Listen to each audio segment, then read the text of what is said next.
The Dr. Oba Tashaka Show. Free your mind, and the rest will follow. A show for all who are on the journey to discover the truths about their identity, history, culture, politics, spirituality, and family relationships. This is a show for the Black Freedom Movement and the Black Power generation and the hip-hop generation, including Black Lives Matter and associate activists, all of whom are seeking change. Dr. Oba Tashaka and his guests are dropping knowledge and insight from his successful organizing, research, writings, and innovative thoughts, the best of which have piped into God's mind to lift you up higher and higher. To the bosses, OGs, rappers, influencers, and those looking to evolve from the constraints of misinformation and miseducation to build a foundation for personal growth, love, and mental freedom. Check out the wisdom of the OR.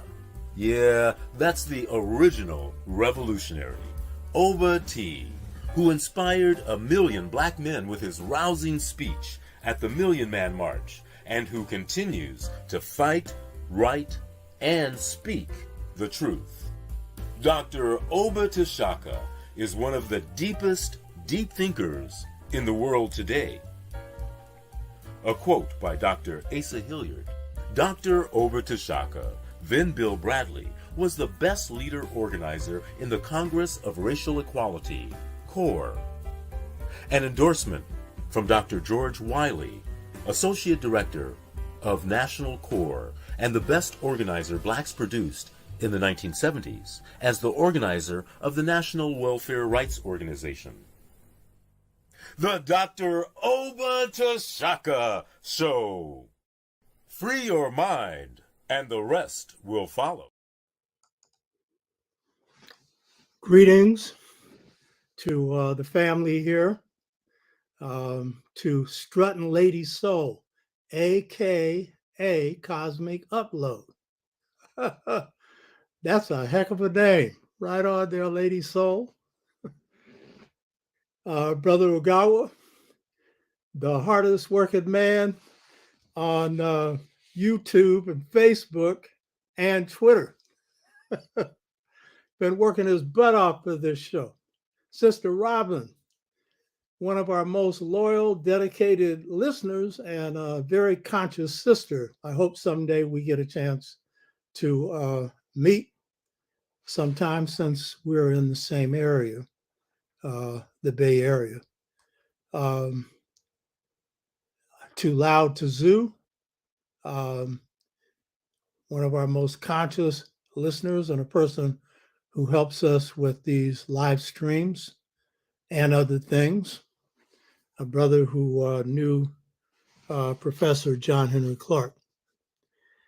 So this is going to be part 2 of what we covered last week. And I hope that you get a lot out of it. I really enjoyed the comments, both questions and comments made by the viewers of last week's show. In fact, I have to admit, it's the only time that I came close to being worn out. You can't wear me out. And I think it was just the depth of the questions and comments, which I really enjoyed. And welcome to Brother Gregory Jones. Looks like a fellow warrior scholar there. So one of the things that I found interesting was the fact that a lot of you are versed on international economics and how they affect Africa and the African world. And so a number were making comments about the International Monetary Fund and World Bank, since last week's show focused on how those institutions were set up to promote American global rule. Um, for those of you that don't know about these institutions, you need to do your homework because they're very important. Shai, Quay, Arma. I wonder if this is the Arma, whether you are or not. Greetings. Brother Arma is one of our great scholars, intellectuals. He translated Dr. Obenga's, I think, probably greatest book up to now, Philosophy, during the Pharaonic period. I actually got to see him deliver to Obenga at least a draft version, showing it to him on the computer at the African World Scholars Conference in 2004. Same thing with Shahid Douglas, welcome, and Moses Ayo, greetings. So you need to know these institutions, not only to know what they're doing when it comes to Africa, but the policies they're practicing in Africa that they have worked out in places like Chile and Indonesia, they're running on you. And they cause impoverishment in Black communities. So what's called neoliberalism, just as you need to know about the IMF, International Monetary Fund, and World Bank, you need to know what neoliberalism is. We think it's efficient to just put it all under white people. But the question is, it ain't white people running stuff. It's the rulers of white people. And you need to know how their systems work. I had to learn that. That's why I led a victorious movement, the only victorious one in the North, between 63 and now. I learned that I was ignorant in the beginning of the battle in 63. I explained to people before, I underwent an awakening. And one of the things that led me to do is, of course, study my people and study my enemy. And you don't have a lifetime, because I've never lost a battle and I fought a whole lot of them, led a whole lot of them. You might win one by accident or by luck, or you might hit upon something that works. But if you consistently win, it's because you know yourself and know your enemy. There is still no guarantee of victory. In every battle, you better be humble. Otherwise, that's the one where your clock gets clean. For you that don't know what that means, you get whipped. Sister Coco, who asked some of the deepest questions last week, and she says, revolutionary greetings. Right on. From one revolutionary to the other. I really enjoyed your comments last week. So we need to understand the systems that oppress us, if we're going to get out from under them. Don't just put them under the generic name of a color. White. Yeah, okay. But last week we went into Arianism to show you that is certainly part of it. And there was a whole making of Europeans into white people that I don't have time to go into here. But last week was focusing on the root of them, European and Euro-Americans, which is Aryanism. And then all the isms that flow out of that. And they all pretty much operate on the same principles, capitalism and others. And you'd be surprised how many other systems that you think are progressive, when the European is operating them, ultimately they're coming under Aryanism too. 5-star review quotes Sun Tzu, who says, if you know your enemy and yourself, you will win every battle. That is Black folks' problem. We do not know our conqueror. All we know is his job. Oh, some of us do know our conquerors. But yes, I would say the biggest weakness for Blacks is we know racism, but we don't know the roots of that, particularly in Aryanism. But Aryanism precedes racism. But more important, we don't know their worldview. And if you're a Marxist, you need to understand that Marx didn't know Africa. And what he knew about Native Americans, he got from Morgan through Ingalls, who studied the Iroquois Confederacy. And so Marx was deficient, and I'm not anti-Marxist. I want to stress this. Anyone that wants to overthrow this system, go right ahead. I'm not standing in your way because it is a part of the Western system to create an anti-leftist position as a cover for doing you in. And then they'll come in and label you as the enemy, even if you're not aligned with that. But I'm not opposed to anyone that wants to change the system from oppressive to non-oppressive. But if you are locked into a system that is founded on a European worldview, which Marx was, because he didn't question the fundamentals of the worldview, he questioned the fundamentals of capitalism. And so he's excellent on that, especially industrial capitalism. I read almost all his stuff, you know what I mean? And like King said, I find it to be basically correct, though he missed the point.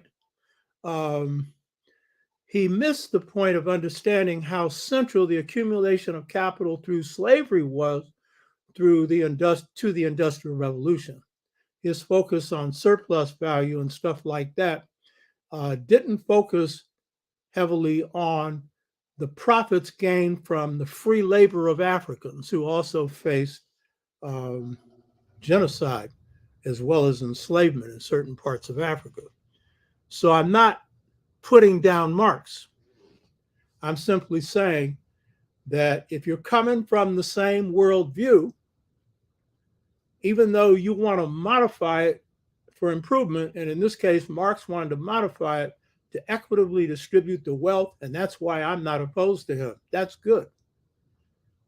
But he didn't have no environmental imperative because he hadn't studied African communalism, where the land, earth, air, and water was passed on from generation to generation without anybody owning it, everybody sharing it, and leaving it in better condition than they received it.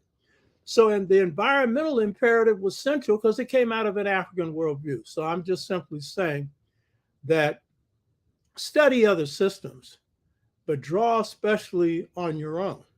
You know what I mean? Draw on your own. Because what they put forward so far ain't worked. You hear me? So before getting into today's show, one of the things that I wanted to do was to do a shout out to the sisters, especially, and the brothers, but especially the sisters in Georgia for the victory that they achieved in electing Reverend Warnock to the United States Senate. See, I'm revolutionary. But I remember something that most revolutionaries have forgot, because what happens when they become revolutionaries, they become so advanced that they forget how they got transformed. Reform is a mother revolution. Now, reform ain't going to lead to revolution, and some reformers stay there. But generally, the way you wake up is it's just like walking. You got to crawl before you walk. And because transformation of a society is long term, you have to have some things that people get that improve their lives in the meantime. You just can't operate on the misery principle. You know what I mean? So my greatest achievement in organizing came through the San Francisco Freedom Movement. He said it was a reformist movement. Yeah, it got jobs for Black people and people of color. And what's the main reason the Black family is at 29% two-parent household? They ain't the jobs out there to feed 2 mouths or 3 in a family. And if they are, 2 low-paying jobs don't usually match up to something that will support a family. So there's a direct relationship between economic impoverishment of Blacks in the post-68 period and the weakening of the Black family. We'll go into that in the next show. So the Black freedom movement that I was proud to lead is the only successful Black power, Black freedom movement from 63 to now because we addressed the urban realities of economics. We defeated an entire economic power structure and we didn't take a dime. It was all for our people. And I mean, all the major corporate industries, we kicked their behind. That was done nowhere else. And so you could call that a reform. But guess what? That beats not eating. Huh? So I'm most proud of that because I've been involved in a lot of movements, but this was the most important for me. So when congratulating the sisters, especially who did the door knock without very much, if any, money from the Democratic Party, they are the ones that really won this victory, along with the brothers that did it with them and their allies. And that door knock enabled Reverend Warnock to win by 80,000 votes. Now, that's a shame. In that, while this is a victory, they were going up against a mummy, a dummy. Yet, I have to say, and I knew that this wasn't as dumb a choice as people think it was. I knew this was a dangerous choice because of the celebrity of this football player that he put up there. I knew Black people wouldn't fall for this. See, again, we underestimate the consciousness of Black folks. Only 2 or 3% of Black people gave him anything. The rest of them were embarrassed by his presence. A person who's up here talking nonsense. A person whose life contradicted everything he stood for. But you also know whites were consistently behind him, but not enough to win.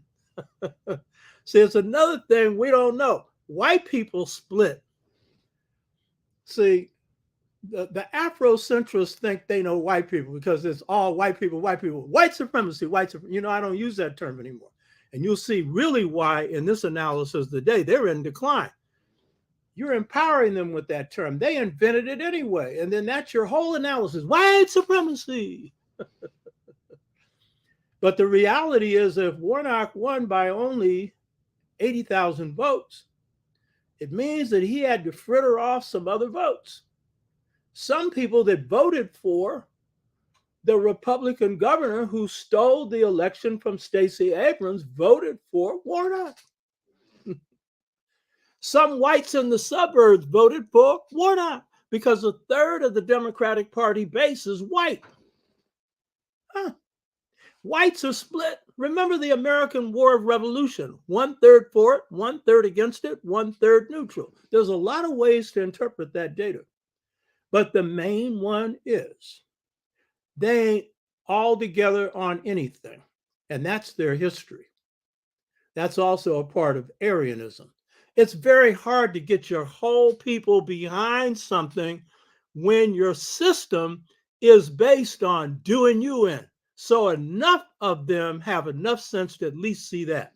But the key point is, it was this door knocking, it was this politicizing, led by sisters and then brothers assisted, that had to go out and explain the new laws that were restricting the Black vote, that had to explain how people could do early voting in spite of the fact that they couldn't find a mailbox to put their votes in, that had to explain to people how if they needed water when they were on the line, they would have a party right across the street. So they could shake their booty, get them a sandwich and something to drink, and then go back and, vote, And I'm not a great practitioner of electoral politics. My main thing's the street, but it's one form. It is not the primary form, but it's important. So the fact that it took a former president, Barack Obama, to come out 2 times and campaign, and it took all other kinds of celebrities and everything else and a huge amount of money to just chalk up an 80,000 person victory says something. One thing it says is that don't underestimate your enemy.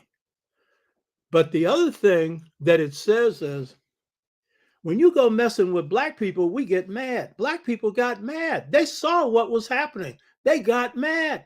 Stacey Abrams gave in on the issue of voter ID because her polling showed that 80% of the people supported voter ID. These new voter ID laws are designed to disenfranchise blacks and young people.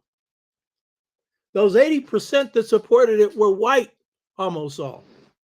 It's a shame that she went along with that because what she was doing is listening to the advisors who were giving her the middle of the road advice, take the middle of the road, because she was hoping that if she had a chance to beat Kemp, who stole the last election from her, then what she would have to be able to do is appeal to independents and some moderate whites. That didn't work, you know. So this really speaks to the strength of race consciousness because 98% of blacks voted for Warnock. And you don't win unless you have that kind of support. That's the strength of black people. We got a culture, baby. And when this culture is riled up and angered, we make things change. So that's important.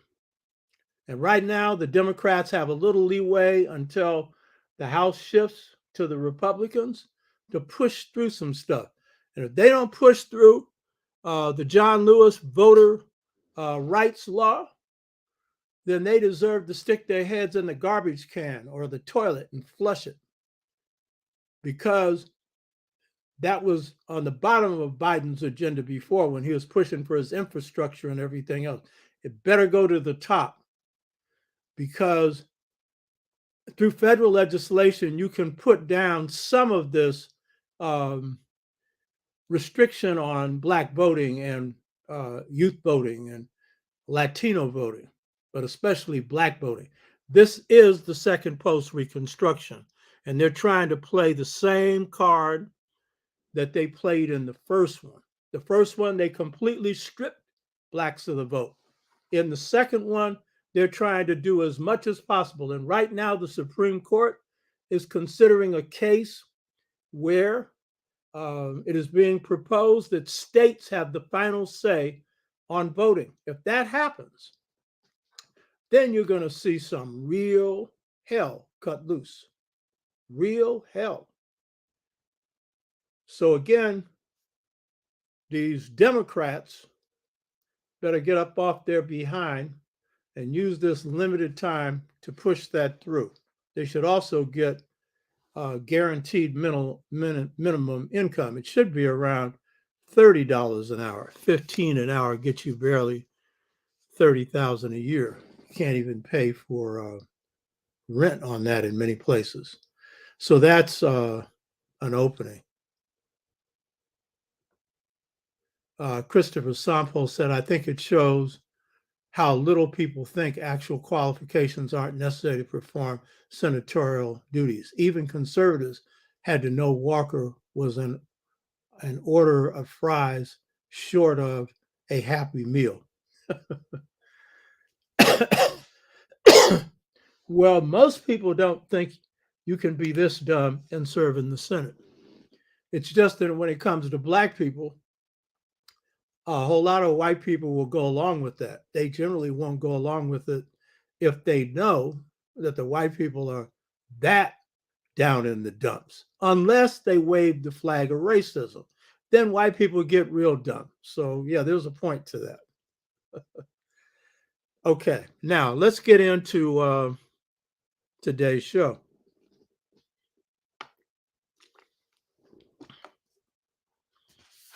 Last week's topic was Aryanism, the philosophy that inspires United States imperialism. I hope you get the point that this show is dealing with some stuff that not too many shows are covering. give it some support. One, subscribe. Two, provide some financial support. That stuff I did with Garvey, I brought in a cinematographer. And I noticed some people didn't have as much interest in that as some of the other shows I have. I mean, I got Garvey's son, one of the most advanced thinkers on the planet. We've hooked up. We're going to be teaming up. This brother's sharp. You know what I mean? And so I brought in a filmmaker to put background on stuff. That cost me money. So show a little honey. So last week's topic was Aryanism, the philosophy that inspires United States imperialism. This week's topic is part 2 of that. The topic is Aryanism, the philosophy that inspired the decline of the West and U.S. imperialism. And we have here on this leaflet here the picture of a 4-star. There's only one black 4-star in the U.S. Marine Corps. This guy is it. In the whole history of the Marine Corps, they've only come up with one. In my brainwashed days, I was in the Marine Reserves. I was the best one in my unit. And I reached the great rank of private first class. But of course, this is when my mind wasn't first class, because when I cashiered out of the Marine Reserves, 1963, I stepped in as chair of San Francisco Corps. And so that freed me of any chance of being drafted or anything. But I was in the Marine Corps because I'd been brainwashed. But by the time I was ready to leave, my company commander, whose name was Pete McCloskey, I've mentioned this to some people, some haven't heard this. He was a captain in the Marine Corps. He later became the person who gave Johnny Cochran, Geronimo Pratt's lawyer, the information that freed him from prison. You know, so he brought me into his office one day. Captain McCloskey, who became a moderate Republican in the Bay Area. And he said, Bill, my name was Bill Bradley then, you're a real good Marine. I'd like to put you through officer training school. Now, I've been in the ROTC, Lieutenant Colonel. I was the best in my unit, won the award for best cadet. I've always strived to be the best in everything I do. I was the best Negro. Huh? I said to myself, hell no.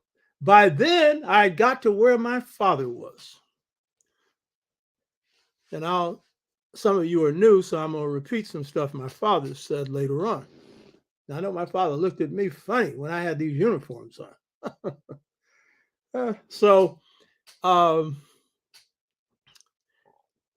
This Marine Corps general you got right here, who's a 4-star, was at one point in charge of the U.S. Africa Command.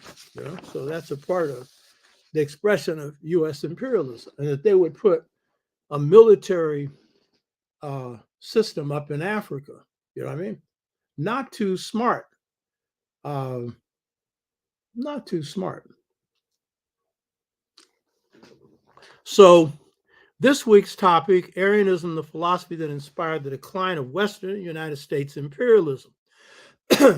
So you might ask, how is it that Aryanism could inspire the rise of the West and the U.S., and at the same time its fall? Well, don't forget the central principles of Aryanism covered last week. Lord and Master syndrome. Arius, Lord and Master. Aryan, the masses of Aryans who are used to do the dirty work, who are viewed by the Arius, the lords and masters in the beginning, who were nomads and warriors. Now they're capitalists, whatever form that might be, industrial, but more likely technotronic, computer, otherwise, and now investment capitalists, because the investment capitalists are the ones who are, doing the main stuff, because capitalism is not producing anything. Productively, America can't produce a good car anymore. About the only thing they can sell now is trucks. So The operative principles of Arianism is Lord and Masterism, and that is particularly the Arius, who are the masters of those who they use for their dirty work, who they regard as no good for nothing, dirty scum. And they're the ones who do the dirty work for the system. And then you see them out on the street corner begging with one leg, or their brains are scattered. And this happens to blacks too, post-traumatic syndrome, based on the dreams, the nightmares they're having, and everything else because of the dirt that they did for the system. And the system discards them.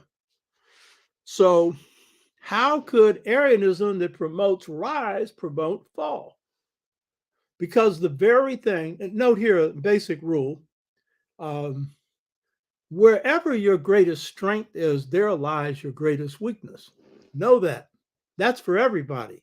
Know that, And so the basis for the rise of the West and the rise of the U.S. was conquest. But that was driven by this drive to master and control and dominate. Well, it's that same drive that has brought them down. You hear me? And we'll see how as we discover, look at this particular phase. But to be specific, when it comes to imperialism, and that was the topic of last week's show, its rise, the U.S. rose to be the hegemon or major world power in the world. And today the topic is its decline. That note, it is the essence of imperialism, that it is the last phase of all societies that go through it. Show me any society in history that is in the phase of imperialism, and I can show you, and some of you already know this, that they are in their last phase. They're in the death phase. Now, it could be a long time. They could be running things on a global level for a long time, or it could be a short time. But this is the beginning of the end, because when you reach the apex of anything, there's only one way to go, and that's down. You hear me? And then there's other things about imperialism. Imperialism is a stage wherein some societies that may have been spiritual, they fall into a materialistic mentality. Kemet. When Kemet reaches the 18th dynasty, and they had been invaded by the Hyksos, threw them out by the 18th, the end of the 17th dynasty and the 18th. They only ruled northeastern Kemet. But what happens is, as Sheikh Anta Diop says, Kemet decides to go to the stage of a defensive imperialism. And so what they do is begin to carry out attacks against the areas, particularly Palestine, where the Hyksos, Hyksos, shepherd kings came from. They did not set up colonies there. They didn't do that. But they carried those attacks out. And what you see is there's an increasing secularization of Kemetic philosophy arising during this period. That's a materialization of things. Kemet came out of a spirit-based culture that had certainly a material reality, but spirit dominated, high values dominated. And what you're seeing now in this 18th dynasty on, as Kemet faces wave after wave of invaders, and Kemet is defending itself and also carrying attacks to the outside, while you have on the one hand Akhenaten, who's trying to clean things up and have a moral revolution. He's gone so far, he's forgetting the defenses of his country. But then those that come later, they are becoming more secular. Not completely, but more secular. And certain practices coming from the Hyksos, from the Asians, are seeping in to Kemetic culture.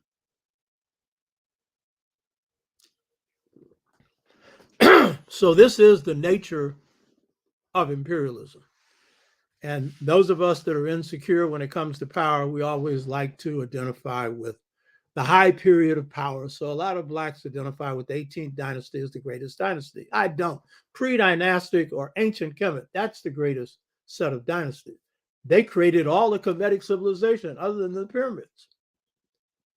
You know, Kemet was in decline in the first dynasty. That's what all historians say, because they rest on a civilization that had been built from 10,000 BC on up to 3,300 BC.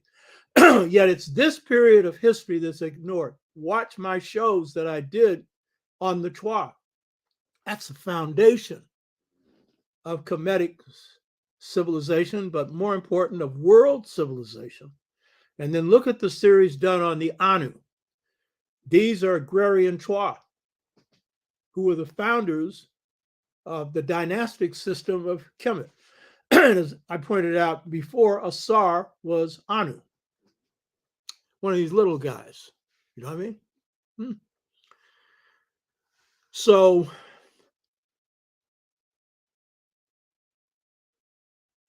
imperialism is the last stage of all great societies. That is, when I say great, I mean great power.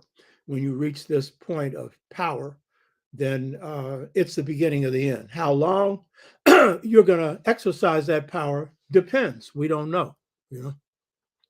It depends on a lot on how many mistakes the people in power make. It also depends on what the world is doing to you. You know what I mean? It depends on a whole lot of different stuff. Part 3 next week will address how the decline of the U.S. Affects African people globally, Africans in the U.S., and the society at large, and how do we deal with it. Now, today's show will address the decline of the American empire. Another thing about some of our people, they're so wrapped up in trauma. And I'm not playing with that. I know we have been traumatized.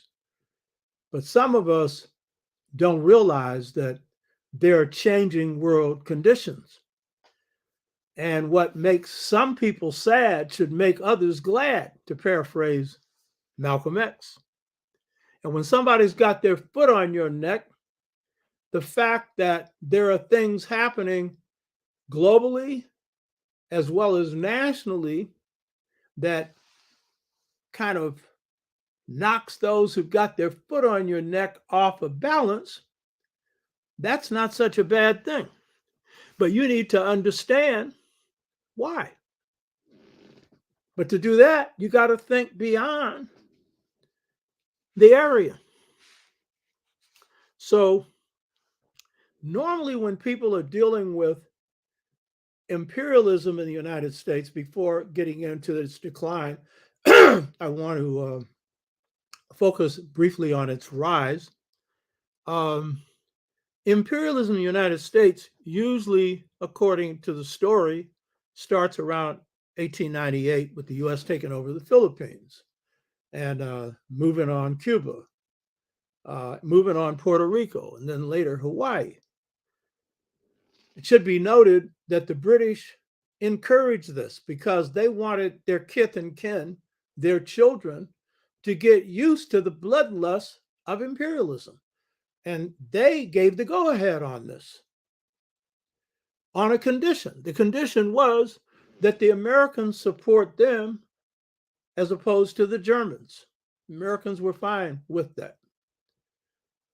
And so what ends up happening is Britain ends up supporting this American drive because America is just taking the scraps from Spain. These are Spanish colonies, and Britain's not interested in them. So they figure that if they get their kith and kin involved in that, they might get them involved in some other British imperial enterprises. But it's incorrect to locate American imperialism with these early conquests. I'm going to ask people up here to see if they can give me an answer. Why is it that it's incorrect to start American imperialism with America taking over the Philippines and these other Spanish possessions, Puerto Rico and whatnot?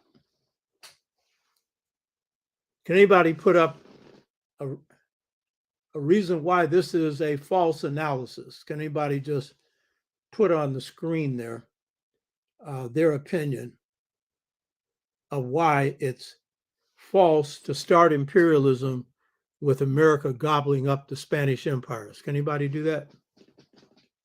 I'm going to give you a second to see if somebody can put something up there. Anybody?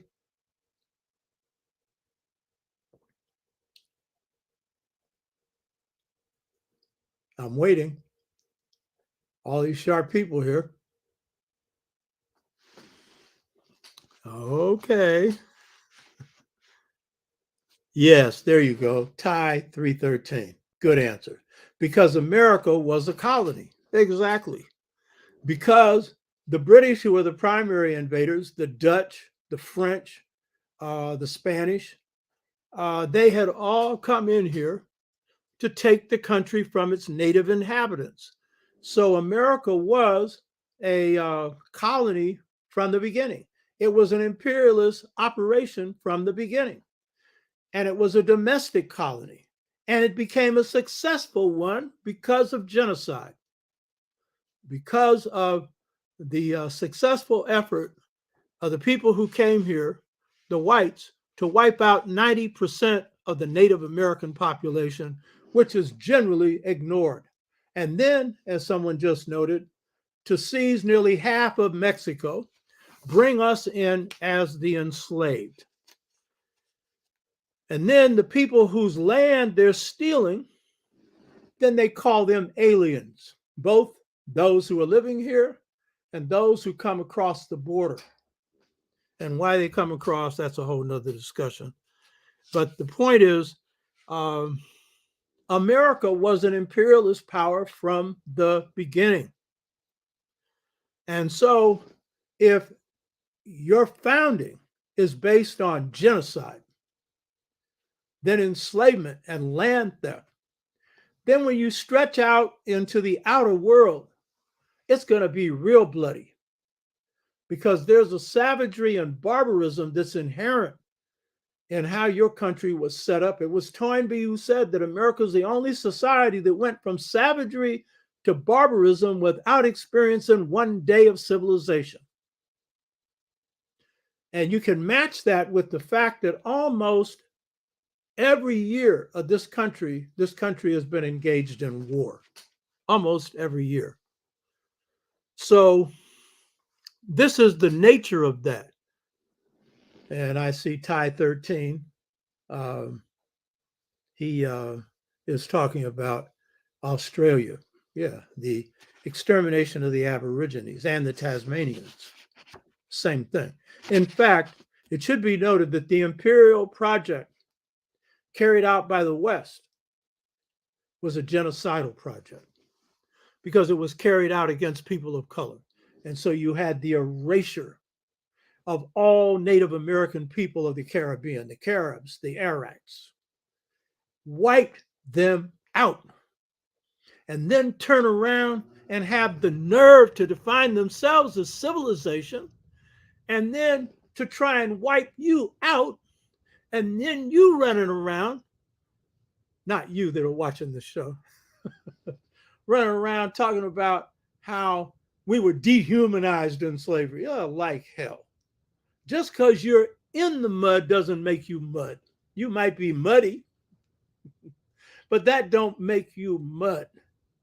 It was the people who imposed those savage conditions on us who were the savages, because we came out with our humanity intact.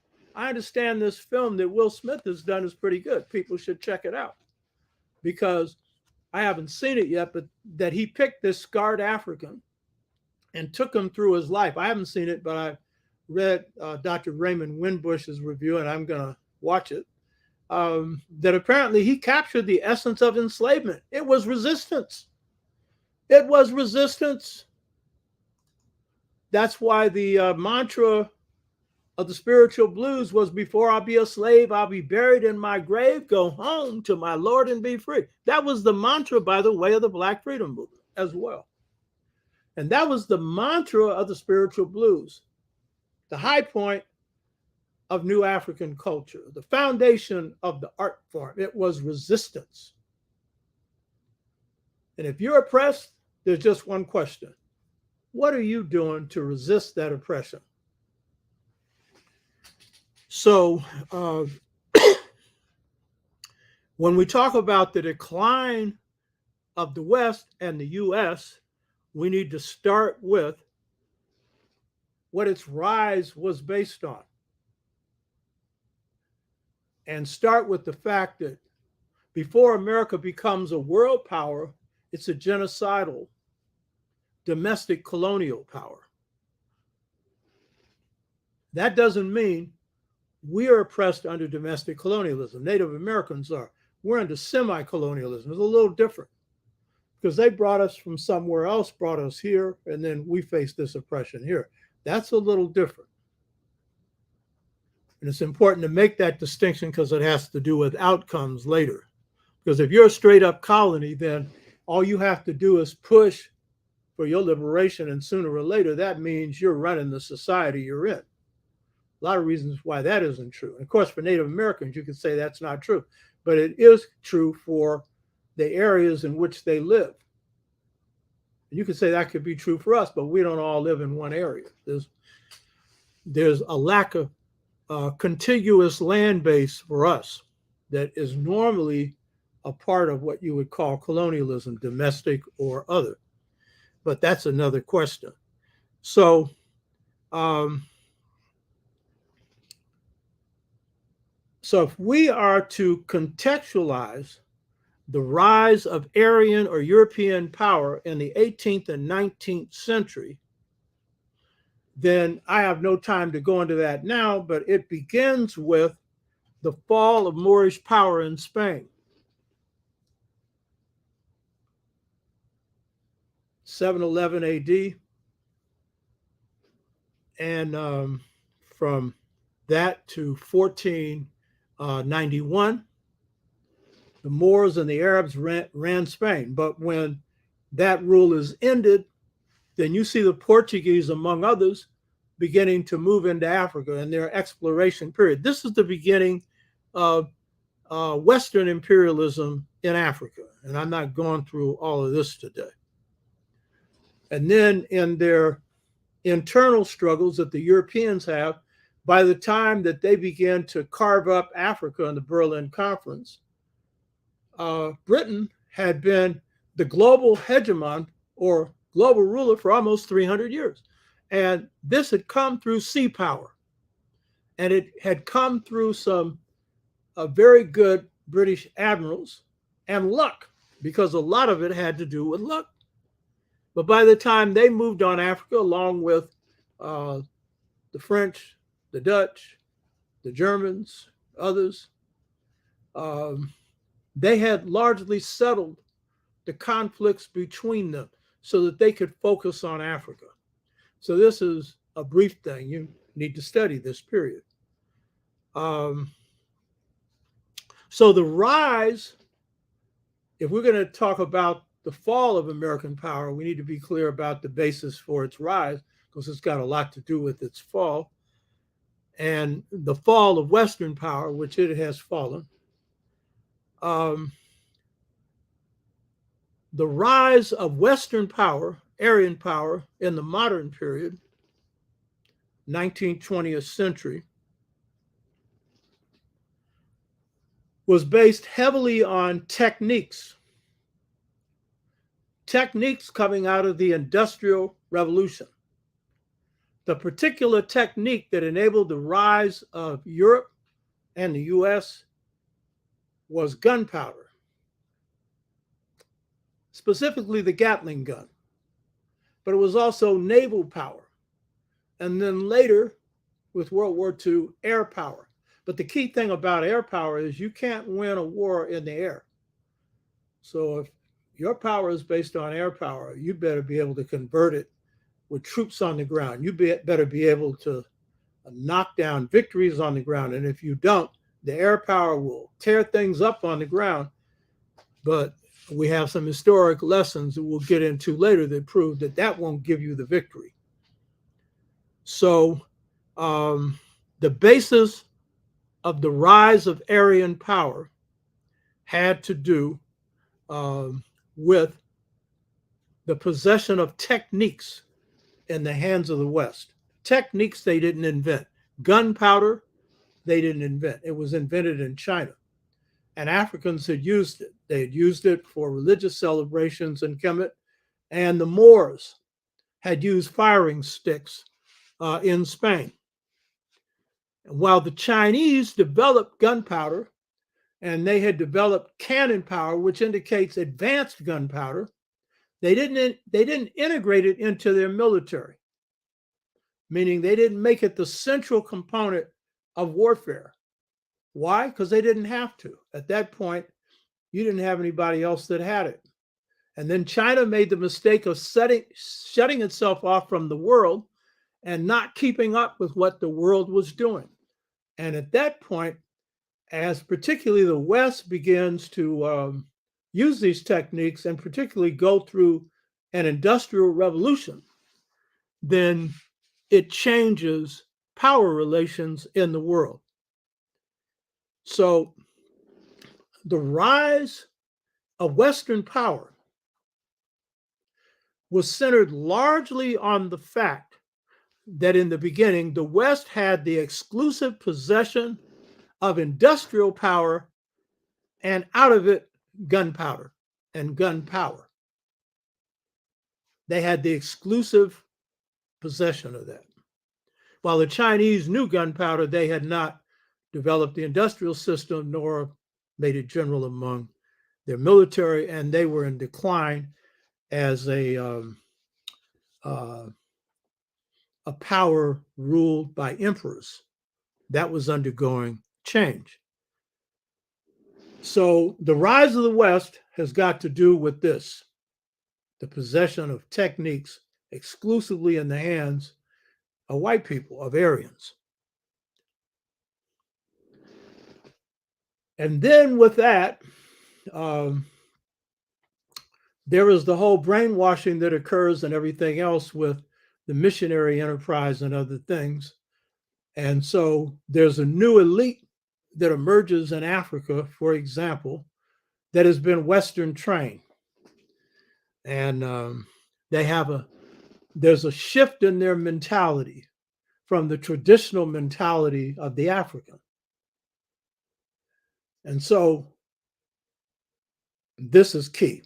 Now, while Africans and people of color scored victories, and this is a key thing to understand, against the military attacks against Africa, these victories are extremely important to understand. The victory of Menelik at the Battle of Adowa, Adowa,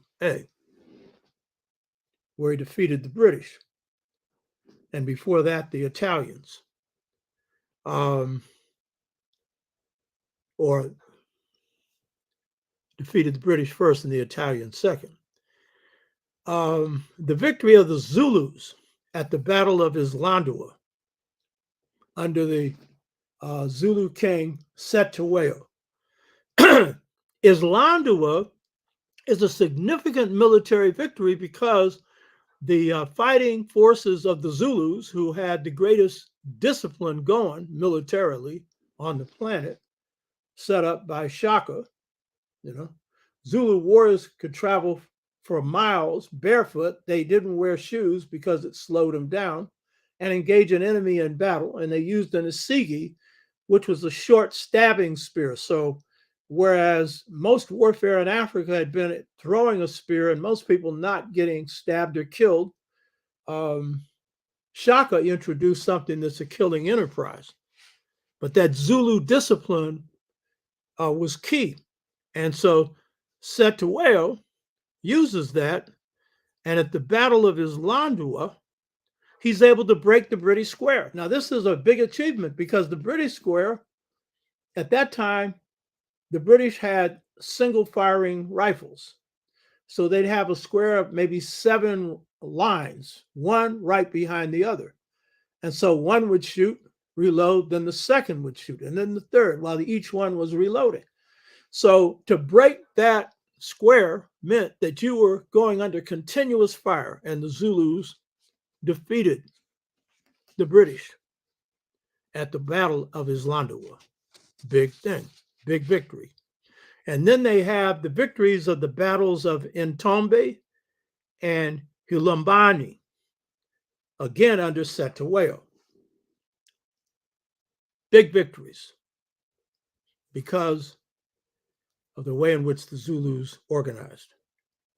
They also had great military victories against the West in the Sudan through the Mahdi, M-A-H-D-I, who sliced off the head of Chinese Gordon, who had been a drug dealer in the Opium War in China. The Mahdi did not want him killed. The people said, hey, we want his head. So this was a great victory. And then you had 100 years of resistance to Western imperialism in Africa. So it was not, oh, they just came in and took it. You hear me? It wasn't that. You know what I mean? So key to these victories was the culture of Africa, a noble culture. It was a great warrior code of Africa. Africans produced the greatest warriors on the planet. We're the only warriors whose code is fearlessness. Every other people mass fear. The African warrior in traditional times knew no fear. That's my code. I only had one fear, and that was the consequences of my own wrongdoing. That's the thing that comes out of the Kemetic system of the final judgment, that I might do something to endanger my soul and be sent to hell. I didn't have a great fear of that. I hadn't done anything. But I got over that one because I figured out if I did do something that, condemn my soul to that, well, nothing I can do about it. But there is something that I can do to prevent it. But other than that, I don't have fear. And fear is fearlessness is a natural condition. And as I pointed out in some shows on spirituality, fear is the greatest obstacle to spiritual growth. Fear is a myth. You're taught fear. You're not born with it. Religions teach it. The IRS teach it. The government teaches it. Every institution that wants to control you teaches that. And then you can really tell you're done in when you start saying, oh, without fear, I might have done this and I might have done that. I don't know how many guys I've worked out with who that was their philosophy. Oh, they're a better person because of fear. Their fear of the consequences of something that led them not to do it. No, really? Maybe you didn't do it because you're just a good person. But you don't need fear to keep you in check against wrongdoing, So key to these victories was the culture of the Africans who resisted imperialism.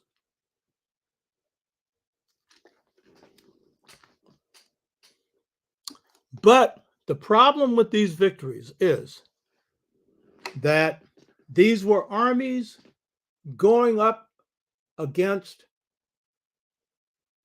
British and Western armies that had the techniques of gunpowder, and especially the techniques of the Gatling gun that was continuous fire. That was the old machine gun. And these victories were achieved with second-rate technology, but first-rate courage. But first-rate courage ain't enough. You hear me? And so after 100 years, Africa would go under. That is, under imperialism. So what's the turning point that shifts this? And see, this is another thing. John Henry Clark used to stress this one. It's a big mistake when you study history just to confine yourself to African history. African history is big. That's your foundation. That's your groundation, as Africans in the Caribbean would say. So it's not no small thing. And it's so vast, you'll never know all of it. Just like African American culture is so complex, you'll never know all of it either. You know what I mean? One reason why we chalk up victories when we draw from both our ancient African culture, the strengths of African culture today, and New African or African Caribbean or whatever part of the world you come from. That's your strength. So you need to look at world history also. And African history is world history. But there are lessons that you can learn from what other people have done in history as well. So if the rise of Europe had to do with the exclusive possession of techniques coming out of the Industrial Revolution, then the fall of Europe is going to have to do with those techniques falling into other people's hands, other than Aryans, other than Europeans, other than Euro-Americans. So it was the Russo-Japanese War of February 9th, 1904, where the Japanese and Russians had been in negotiations. And the Russians did not want to make any concessions to the Japanese. The Japanese wanted the Russians to concede that they had certain spears, one of which was Korea. In exchange for that, they were willing to recognize Russian authority in Manchuria, which is interesting because it wasn't their country. And the Russians said, hell no, big mistake, you know. But what the Japanese had behind them was that their leaders, who had been under a feudal system, a samurai system, made the decision to modernize. And this was called the Meiji Restoration, Meiji, Meiji Restoration, where they sent their brightest young people to Europe to study industrialization and to bring those techniques back to Japan. They did that for a couple of reasons. One, to prevent the West from being able to invade it at another time. They could do it for a reason, that they had not been invaded by the West. And therefore, the West didn't have their hands on them. And they were fortunate enough to prevent an invasion from Genghis Khan. So they decided to carry out a industrial revolution, a modernization drive, heavily influenced by Japanese culture, but also with the intrusion of European cultural values. They begin to take on the value of the survival of the fittest, and assuming that anyone that hasn't undergone this process of industrialization deserves conquest. And that set China up and Southeast Asia up for ripe pickings. And this is them taking on the mentality, the imperialist mentality of those who they're competing against, the West. So when the Russians refused to compromise with the Japanese, February 9th, 1904, the Japanese launched a surprise naval attack. That's what you always do in war. Your stuff is by surprise. You don't go out and do like a lot of Negroes do, go on TV and announce what they're going to do. You don't do that. A lot of African independence leaders were telegraphing what they were doing. You don't do that. I don't do that. Right? And by the way, I was in the media a lot in the 60s, you know, but it was always diversion. Make it appear something's going to happen here and it's going to happen there. Or it was justification. It was building up a case for why we were going to do what we did, but not exactly explaining what it would be. Never giving away a strategy. I'm a strategist. That's my first passion. Other than love and God, strategy, baby. That's me. And so the Japanese carried out a surprise attack against the Russian Navy and in a short few minutes defeated them. A short few minutes.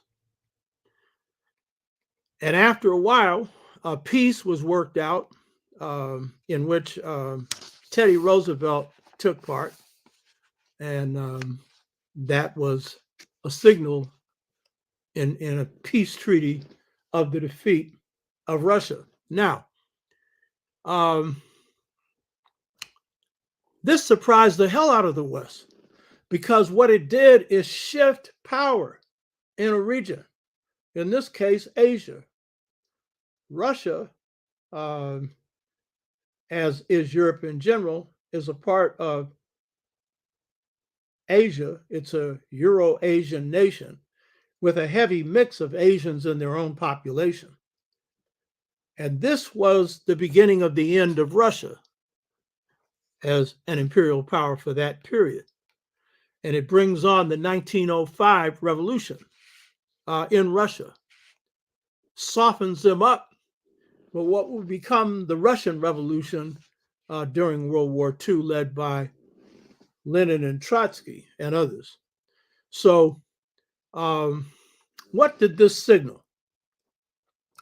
This signaled that if one power of color could gain the techniques others could and would, and sooner or later, the West possession of the techniques of war that made war just a simple exercise of going out and shooting people without them even getting close enough to deal any death blows, that sooner or later, that time was over. In studying the war in Vietnam,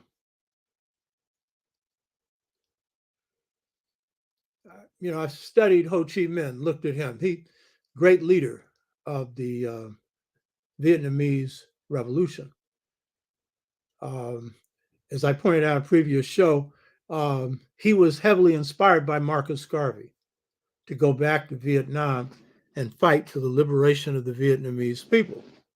He said one reason why he nosed up to the Russians was that he needed one white power to fight another white power. He needed the techniques of the West: guns, gunpowder, cannon, anti-aircraft artillery, and other munitions. And as we'll see, because of the unwise policies of the American government in the pursuit of their imperialist objectives, he got them. And then, of course, he also went to China, which had been natural enemies of the Vietnamese, and got support from the Chinese. And Ho Chi Minh was a Confucianist because that area of Southeast Asia is influenced by Chinese culture. The written script of all these countries, Japan, Korea, Vietnam, is Chinese. They speak their own language, but the written script is Chinese. And Confucianism is a prevailing ideology. Ho Chi Minh was a person of noble character, cared only about his people. When he died, you could put all his possessions in a duffel bag. He was born on the same day as Malcolm X, May 19th. When he became president of North Vietnam, he lived in the servants' quarters. He didn't live in the presidential palace. And when America came back to upset the peace in Vietnam, he had him a pack, and in it was a typewriter, and went into the mountains, Ho Chi Minh. So the techniques that Ho Chi Minh could get from the Russians gave him the military equipment that his people needed to fight. And Ho Chi Minh knew America. And I said this once before. I was working out in the gym it's a couple of years ago, and it's a brother who had been in the Marines. He was a Marine major, and his family, some of them had been buffalo soldiers. And one of his ancestors met Ho Chi Minh in Africa. And they were standing together and they were watching Frenchmen take pot shots at Africans. And Ho Chi Minh said that's what they do, because they did the same thing in Vietnam. They would take a boat out, and when they could see a Vietnamese, take a shot at them. Same stuff they tried to pull on us, you know. So techniques had changed from just the exclusive hands of whites into the hands of people of color. Now, the other shift that would lead to the decline of the West and the decline of the U.S. is the shift in consciousness. The people of Africa and Asia, the people of Cuba in particular, in the Caribbean, would manifest a new consciousness. For Africans, this was manifested in the Fifth Pan-African Congress, the most important meeting that Africans had in the 20th century, where Malcolm Nurse, known then as George Padmore, a brother from Trinidad, convened the Fifth Pan-African Congress with the assistance of Kwame Nkrumah, who had spent 10 years being educated in the U.S. and inculcated with the values of Pan-Africanism. That Africans in the U.S., the idea of one Africa, a unified Africa, and one African people in a common struggle for liberation. And so the Fifth Pan-African Congress indicated a shift of consciousness where the elite of Africa, as well as the grassroots, because this Congress was made up heavily of trade unionists and other people. Jomo Kenyatta was president and others. This sense of transformation of consciousness was one of immediate independence, not of any reform, waiting for changes before Africa could achieve its independence, as the previous Pan-African Congresses under Du Bois had been. And Du Bois was made honorary chair. And Amy Garvey's first wife, was present. And the ghost of Garvey was there, because the Garvey movement itself had been inspired by anti-war sentiments coming out of the post-World War I period, the anti-imperialist sentiments of African-American soldiers who had been used by their leaders, who had encouraged them to go fight to make the world safe for democracy. And they came back from World War I seeing that they were not safe from lynching. And so you had the emergence of what was called the new Negro, the fighting Black person, who was taking up armed self-defense against whites who had come back from fighting in World War I. And these Blacks were themselves ex-World War I veterans. And as I pointed out before, it was this anti-war sentiment that radicalized Garvey, because Garvey had come to the U.S. pro-war, supporting the King of England, who he loved. He professed a love for him in a letter he sent to him. It was the race consciousness of the African American and the anti-war consciousness that politicized Garvey and provided the militant base for the launching of the Universal Negro Improvement Association. So there was a shift of consciousness then. And then in the post-World War II period, there's a shift of consciousness among Blacks in this country that they're not putting up with segregation anymore. Blacks are coming back from World War II and they want changes. And it is this mentality that provides the basis for the Black freedom movement. And the transformations of consciousness in this mentality in both the South and the North that gives rise to the Black Power movement. And so, in the minds of many Black people in this country, in Africa, in the Caribbean, globally, and among people of color, there's a new mentality emerges where no longer are we centering our gaze on Europe or Euro-Americans. We're seeing beyond them. And as we used to say in the 60s, a white man's dead, meaning his mindset is dead. And this Aryan mentality is one that's going to have to be put to rest because it's a danger to Aryans, the masses. It's a danger to humanity. It threatens the existence of the planet as a livable space because not only has it led to waging war on humanity, but waging war on nature. Global warming is at the source of that. My book, Seba, goes into this. That philosophy has to change, not just a quick fix thing of cutting back on fossil fuels, which has to happen, but there's got to be a mental shift away from control and dominance to living in harmony with nature, living in harmony with humanity. That's going to take another kind of transformation. So the shift of consciousness was key. Prime Minister of England, Macmillan, traveling in Africa,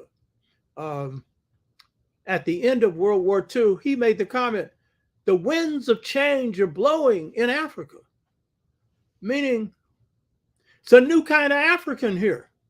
They're not taking this mess anymore. There's a reason why Britain ended up passing out independence.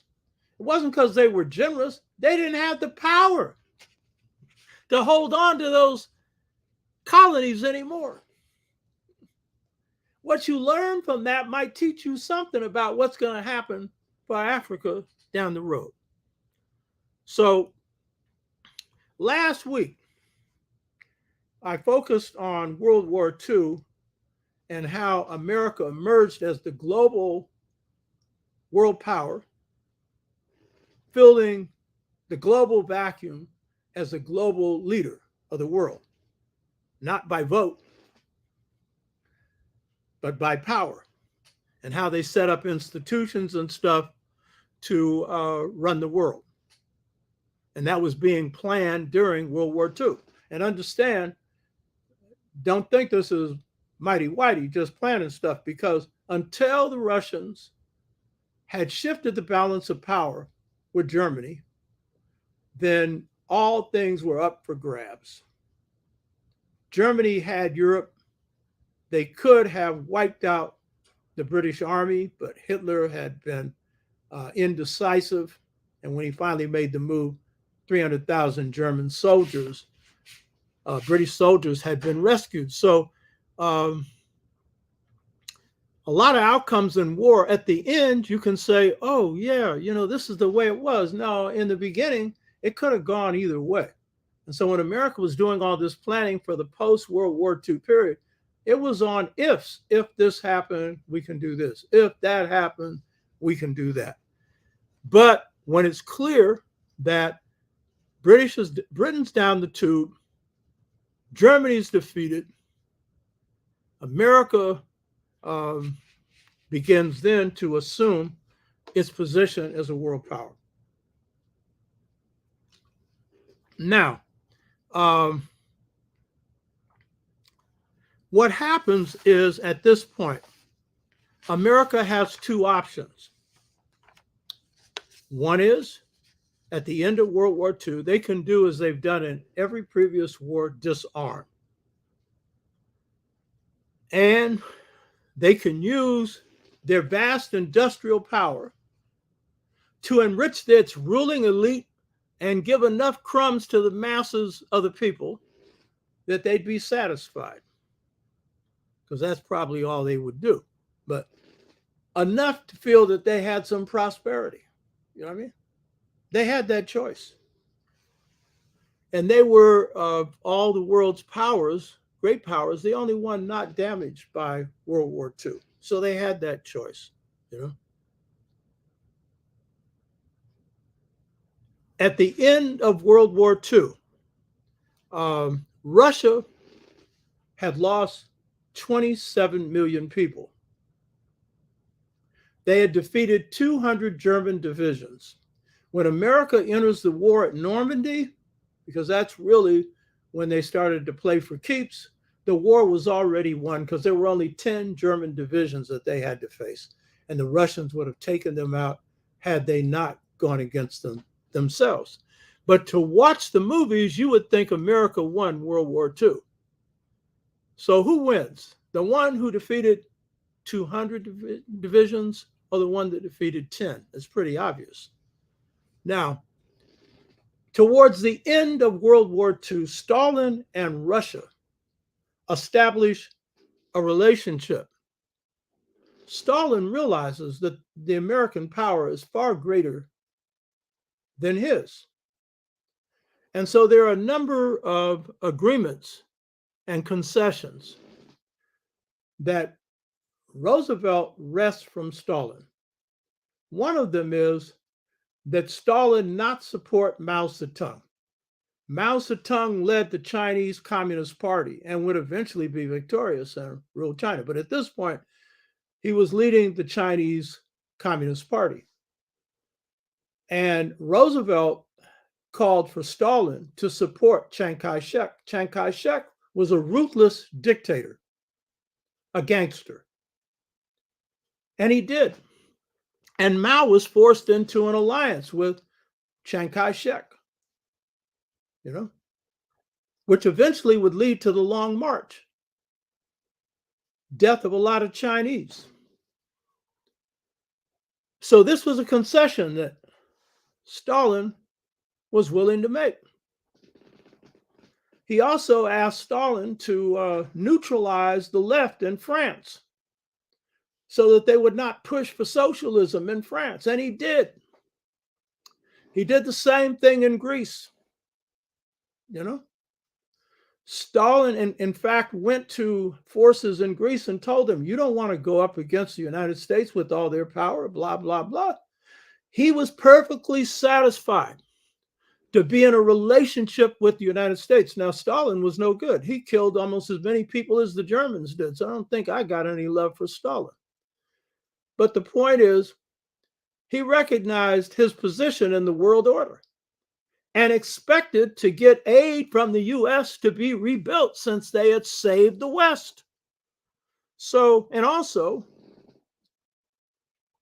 Roosevelt and Stalin had an agreement to be the two major forces in the United Nations. Now, the United Nations ended up having a Security Council. This was an idea broached first by Roosevelt to Churchill in the early period of World War II. Churchill went along with it, but he didn't like it because he didn't like the idea of a United Nations with the Russians in it, but especially the Chinese. He was a racist, and hated Russia. Most of the West has hated Russia. But he went along with it because under Arianism, you have to bow to the Lord and Master. That's what happens. You know what I mean? So prior to Roosevelt's death, Stalin and Roosevelt had worked out an agreement that they would play a major role in the United Nations, cooperating with each other. Stalin was prepared to do that. Now, when Roosevelt dies, who's left? Truman. They like to call him the accidental president because while Roosevelt had refused to run for office at one point unless a man named Henry Agard Wallace was made his 33rd vice president of the United States, his vice president, he would not stand for nomination for the Democratic Party. That's how strong he was for Wallace. Wallace was a progressive, to say the very least. He had been Secretary of Agriculture, the 11th, Secretary of Congress, the 10th of Commerce. he was close to Booker T. Washington. He was a great agriculturalist and a great humanist, and stood for not only anti-racism, but anti-imperialism. And so when Truman assumes office, he's looking down the road. He's looking at what's his chances for being elected on his own president. And standing in his way is Wallace. Wallace has more support in the Democratic Party than he has. And so part of Truman's decisions around what he's going to do has to do with putting himself in a position where he has a chance to become president in his own right. And he is going to have to create his own version of the Democratic Party. Now, Truman had come from a group called the Pendergrass Crime Machine in Kansas, Missouri. He was such a non-entity that Pendergrass had said that he picked Truman to prove that he could put anybody in as senator. Unfortunately for Pendergrass, Roosevelt found him as an embarrassment and put him in prison so that he could have a more respectable run in controlling politics in Kansas, Missouri, where Truman was from. So Truman knew hardly nothing when he assumed the office of presidency. He knew nothing about the atom bomb project. He didn't know anything. I mean, they barely met, Roosevelt and him. And Roosevelt went along with his selection because he was on the verge of dying, man. He didn't have the energy to push for much of anything. And so he's listening to advisors. Truman is. Truman had a high school education, no college. Now, that's not a bad thing if you're well read. And I read the biographies on Truman, and they're pure fiction because they create the impression, the myth, that Truman was self-educated, that he read a lot. Because if he did, that would be fine. That might be better than one of these miseducations you're going to get at the Ivy League or somewhere else. But it turns out that Truman only started reading in his 80s. He'd fall asleep in cabinet meetings. This is according to Gore Vidal, who pretty well informed on the power elite since he came from it and on foreign policy defected from it. So he was not only an accidental president, but didn't know too much as a president. And so he's being told by advisors something that isn't true. You can't trust the Russians. The Russians won't follow through on their agreement, which isn't true. They followed through on their agreements. It was America that waited to intervene when Russia had won the war, because Roosevelt's policy was to shed as little American blood in World War II as possible. That was his policy. So one of the people that Truman listens to is a businessman and politician. And be clear about this, the policies that Truman carries out, and I really want to say this in the very beginning, this is an underestimated president. There have been presidents who have shifted the whole nature of American policy, and there have been very few of them. Roosevelt, in part because of the New Deal and World War II. Lincoln, because of him being pushed in the position where he has to issue an Emancipation Proclamation that changes the status of Africans as enslaved people. Truman, and then Ronald Reagan. Two of these had very little going for them. Reagan was a cipher, someone that just didn't know what was going on at all. But he shifted the presidency to bring poverty back and a whole lot of other things. I'll get into this one next week. But the policies that Truman would carry out would shift the whole nature of American foreign policy in the world and the whole nature of how this country operated internally. And so, whatever you want to say about how smart or dumb he was a consequential president. And the way in which he was a consequential president is ignored by his biographers because they are there not to discuss what he really did. So he's listening to an advisor like Charles E. Wilson. Notice I always give you facts. In 1944, Charles Wilson, who was both a businessman and a politician, said this, quote, "Instead of looking to disarmament and unpreparedness as a safeguard against war, a thoroughly discredited doctrine, let us try the opposite, full preparedness according to a continuing plan." Truman took this advice and similar advice coming from other business people and politicians, but especially business people, because Truman's policies were so thoroughgoing that for a know-nothing president, you cannot attribute this solely to him. You have to look for the people who were advising him. And these are the people that run the country, the corporate elite. Quit saying white people run the country. There's an elite that runs the country. You hear me? And he was listening to them.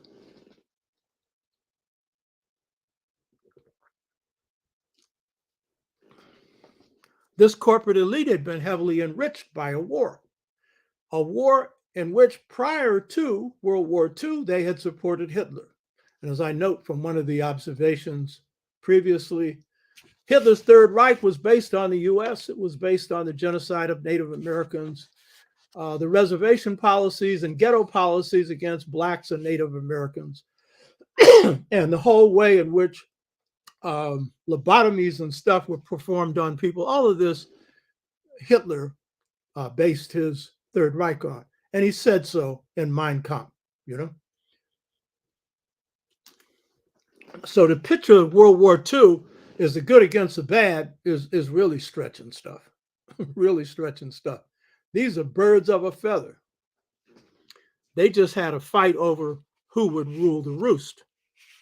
So Truman makes the decision to go for a policy that would put America on a war footing, a permanent war footing. And this is what makes him a consequential president. But his problem was this: how could you convince the American people that the Russians, who were no military threat or economic threat to the U.S., were? Now, here's the deal. He didn't even try and convince Europe. He couldn't tell Europe that the Russians are coming. The Russians are a threat. The Russians broke the back of who was coming, the Germans. They broke their back. And they also knew they were flat on their back then. More dead than anything else, you know? No threat to them at all. And say, I'm not pro-Russian. I'm just stating facts here. So how was he going to be able to convince the American people? And see, this war in Ukraine is an extension of what he was able to do then, you know? He couldn't do this without the support of the Republican Party. If the Republican Party opposed him on this, they could simply put the facts out there. And the media and everything else would have trouble going against it because they're the party of big business, as are the Democrats. They both dance to the music of the elite. So the Republicans went along with it. Dewey, who would become Truman's opponent in the upcoming elections,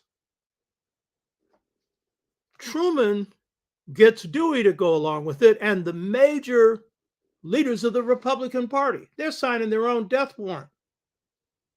because that's what's going to enable Truman to get reelected. Now, this is a key point here, that American imperialism has been heavily affected by party fortunes. The intrusion into the Philippines and other things had to do with maintaining party strength in 1898, especially the Democrats. So what you have to understand is part of Truman's motive was getting reelected. It had nothing to do with American national interest. That's a number one. But number two, he is listening to those who run the country, and they are defining the national interest. Remember, last week I made the point, when they say national interest, you need to ask whose interest, because they're making it look like it's the country. You know what I mean? When he's getting advice that's saying that permanent preparedness for war has been proven to be a good thing, by who? You know what I mean? This is pure fabrication. Since when has building up a military economy proved to be the best way forward? So Truman is operating on this advice, and I must say, one of the real concerns of the ruling class in this country was that America could slip back into a depression if it went back on a purely civilian economy. This was their fear, because it was World War II that took America out of the depression. It was not the New Deal. And that was true also in Germany. It was preparation for war that built up the German economy. So there was that fear. It wasn't that they feared that people be unemployed and hurt. They feared that the government might be overthrown. So that was a secondary reason. But the main reason was that if you shift the economy to a war economy, this is going to benefit big business in big ways, but it's going to hurt everybody else.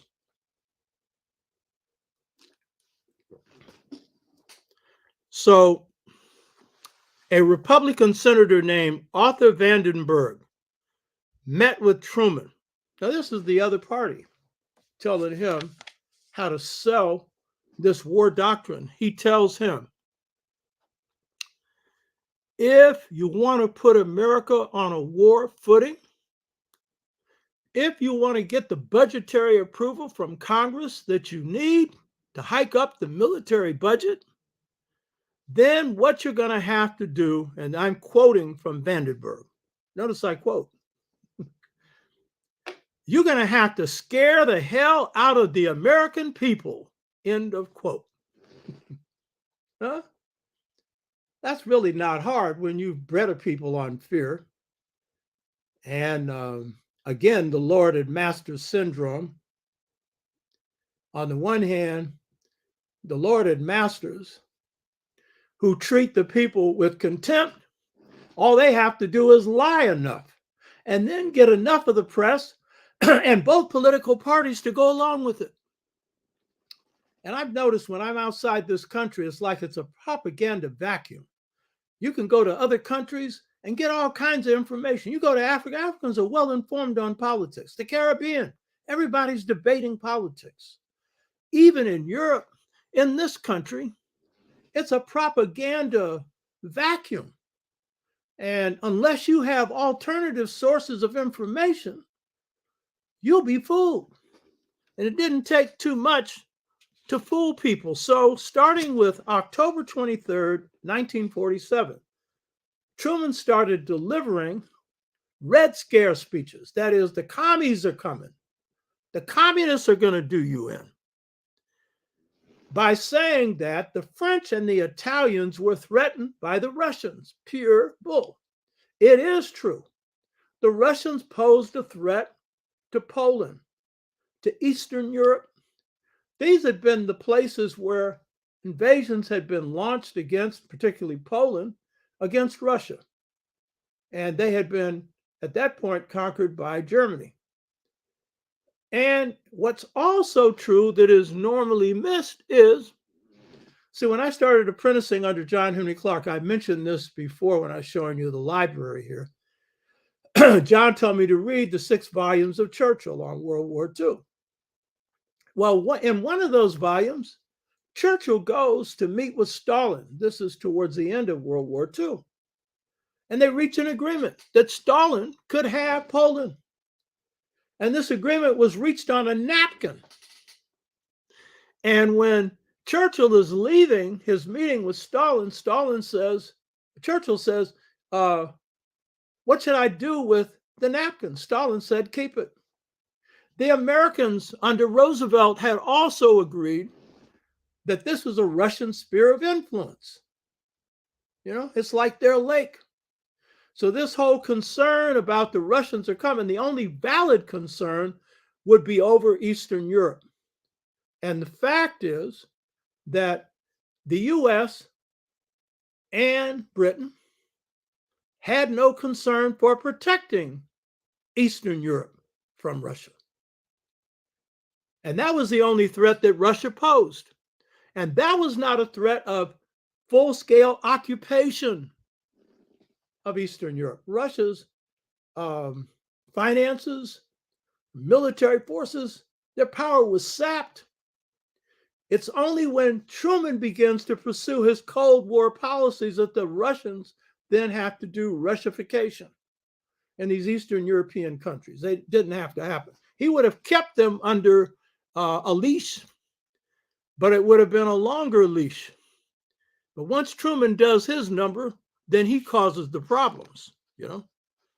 So he delivers a series of Red Scare speeches, and then he gets help from the arch-imperialist Winston Churchill, who came to the United States and delivered his famous address, because he was quite a good speaker. An iron curtain is descending on Europe. Here is the man who was the arch-imperialist, the arch-hater, you know what I mean, who said he didn't fight World War II to end the British Empire, but it did end it. It sapped you of all your strength, and you had the Americans picking the gold teeth out of your mouth, which means, as I pointed out last week, going to the gold reserves of South Africa that belonged to Britain and storing them in ships and going away until they got some friendly lend-lease, that is, military equipment given for free. Of course, it really wasn't free. I mean, America was getting other people to fight a war that they weren't yet prepared to fight, you know? So American public was lied to. They were told that the Russians were a threat when they were not. They were a threat to Europe and a threat to the world when they were flat on their knees and never had the power to be that kind of threat anywhere. So instead of it pursuing disarmament and peace and economic prosperity for the rich and enough for everybody else, Truman, from day one of his presidency, chose to tear up all the agreements that Roosevelt had reached with Russia, to tear up the post-World War II order that he had planned to put into effect. And to put in its place, and this is where Truman plays the role of the consequential president that shifts policy, in fact, carries out a coup d'etat, as one of our leading scholars, Gore Vidal, says, a coup d'etat against the United States, through establishing the national security state. And he does this through the National Security Act of 1947 that wasn't put into effect until 1950 and was not revealed to the American people until it was declassified in 1975. So the American people didn't know anything about NSC 68, National Security Council Act 1968. This created the national security state. That is a state that is based on a war footing when there are no enemies to fight.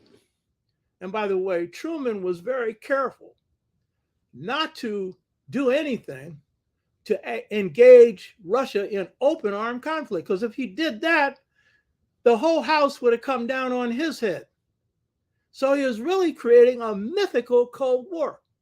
Mythical, because there ain't no war to it, except with your mouth and with the myth that the Russians are coming. The boogeyman is coming, who ain't coming nowhere. You know what I mean? So what were the key provisions of National Security Council Order 1968? First, never to negotiate with Russia. That was the first one. Now, they couldn't sustain that forever, but as long as they could, and as long as they had the propaganda backing their moves, they could create this myth that the Russians are coming. Only to the U.S. Ain't nobody else in Europe fell for this. The second policy was develop the hydrogen bomb. You had already developed the atom bomb. And Stalin had his spies all over it. And in a couple of years, he had the atom bomb. So they wanted the hydrogen bomb so that when the Russians finally developed an atom bomb, we would still have something to hold over their head. Third, rapidly build up conventional forces. What this meant was America went on the draft. Here is World War II is over. No enemy in sight. The whole world almost is flattened. That is, of Europe, Asia, particularly China, has been heavily hit by World War II, and Japan hit beyond measure, Philippines, other places. And so there's nothing to stand up to America. But you're going to put in effect a draft, you know, building up conventional forces. For what? Imperialism. Fourth, put through a large increase in taxes to pay for this. Until Reagan, on the rich, you had a 90% tax. Now, I used to say that's okay. I mean, I'm for the rich paying as much as possible. But paying for a war machine, give me a break. And of course, it's the working class, and as some people have pointed out, there's no middle class left in this country now that would be paying for this. Fifth, this is the real biggie. Mobilize the brainwashed American public. And here we're talking about the white public. The Aryans, the despised ones, mobilize them against the specter of the rise of communism. There's a communist coming in your bedroom. I pointed out this before, where I live, right on the corner. So a Chinese American built him a big 5,000 square foot house. He's got a bomb shelter inside of it. They scared him so much that he was ready to drop into a bomb shelter. You should know common sense. When one nation has that bomb and two nations have it, ain't neither one yet used it against the other. I'm not saying it'll never happen, but it'd be stupid if it does. You know what I mean? And American had more, but it doesn't matter. You got one, you got enough. You know what I mean? So this was the set of policies. And then through this, a sixth policy creating a strong alliance system centered on NATO. And then there would be subsequent spinoffs of NATO, SEATO, S-E-A-T-O, Southeast Asian Treaty Organization. And then wage propaganda war against the Russians by getting the people to turn against the government. And the key thing of all of this was this: engage Russia in an arms race to break Russia's back. Now, this was Russia's mistake to fall for that. Chinese haven't fallen for that. They're incrementally building up their military while they put their main emphasis on building up their civilian economy and becoming an economic powerhouse, now the second in the world. displacing American power all over the world economically without firing a shot. So these are the policies that was put into effect by creating the national security state. And what this meant is that you would have a permanent war economy. What this meant is that the bulk of money that the federal government would spend would go for defense. Let me give you some examples. And note, Democrats and Republicans agree on this to this day. So this isn't just Truman's policy. This policy goes on to this minute. Now, one of the ways in which they hide how serious the national security state is and the defense budget is that they, and the media has gone along with this, is they treat Social Security as an entitlement. And so since the expenditures on Social Security are fairly large, for 2022, $1.37 trillion. There's just one problem. You pay for Social Security, but treating it as an entitlement is treating it as an expense that the government is spending. And so every time they got a problem, they're talking about cutting social programs. And the main one is Social Security that you paid for. One of the last gains of the New Deal that's still in effect. And if you ever get the Republicans in charge of the presidency, the House, and the Senate, you will see the end of Social Security. And for all the people that say, oh, they can't do it because I paid into it, you're operating on the moral principle that people do right. You live in the real world, please. You hear me? They've taken everything else. This is the only last thing they can take other than your life. You know what I mean? So building the national security state meant putting most of the resources into the defense budget, which is $722 billion. Now, the overall defense budget, because it's not just military spending, but all the backup for military spending, is over $1 trillion. Over $1 trillion. And then America paying for a lot of wars on credit. So the Chinese, they owe the Chinese. And in the 70s, they were owing the Japanese who were, buying up treasury notes and stuff like that. So the key point is that with the decision to do the national security state, the decision is made to put America on a permanent war footing and to disinvest in the people.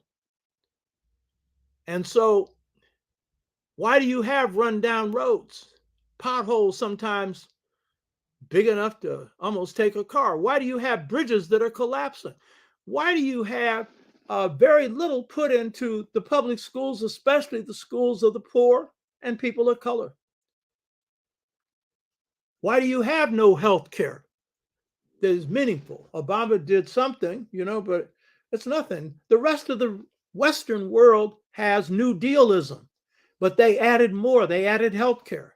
But basically, the social programs that you find in Sweden, Great Britain, France, Germany, that's the New Deal. And with Reagan, they began to knock that one out. So what you have to understand is American imperialism is centered around the national security state, around the military buildup, and around those 7 points of NSC 68 that put this country on this war footing. Now, what most American people don't understand is this, that when Truman makes the decision to overturn Roosevelt's policies, and by the way, I'm not suggesting that had Roosevelt remained as president, America wouldn't have been an imperialist power. I'm suggesting it would have been a different kind of imperialism, unless he made the move to do a national security state. It would have been a different kind of imperialism, because the nature of the international bodies they were set up were designed for American neo-colonial economic control, But by tearing those up, this meant American intervention. And that's what Henry Wallace basically said. He said when Truman started to intervene in the Greek Civil War, he said, what America is intent on doing under the Truman Doctrine is to treat any crisis in the world as one that America has a right to intervene in. And what would that mean? America overthrowing the government in Guatemala and torturing thousands of people. Overthrowing the government of Patrice Lumumba, killing him. And that was on the orders of the CIA, coming directly from Eisenhower. Eisenhower made the decision and made the statement in the presence of his CIA head. He said, that man has insulted my friend, King Leopold, or, the king of Belgium, that he had insulted him.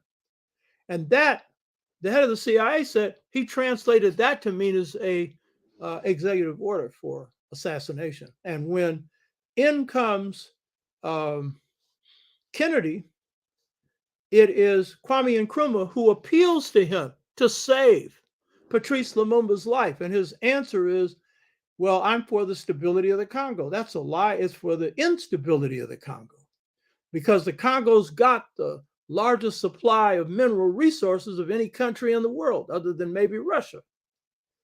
And so the last thing the West wanted was a leader in there who's looking out for the welfare of its people. So imperialism meant going after anyone that stands in the way of American power. And that doesn't mean that these people are doing anything wrong. It's just that they're looking out for the welfare of their own people. They just don't want to be subordinate to someone else.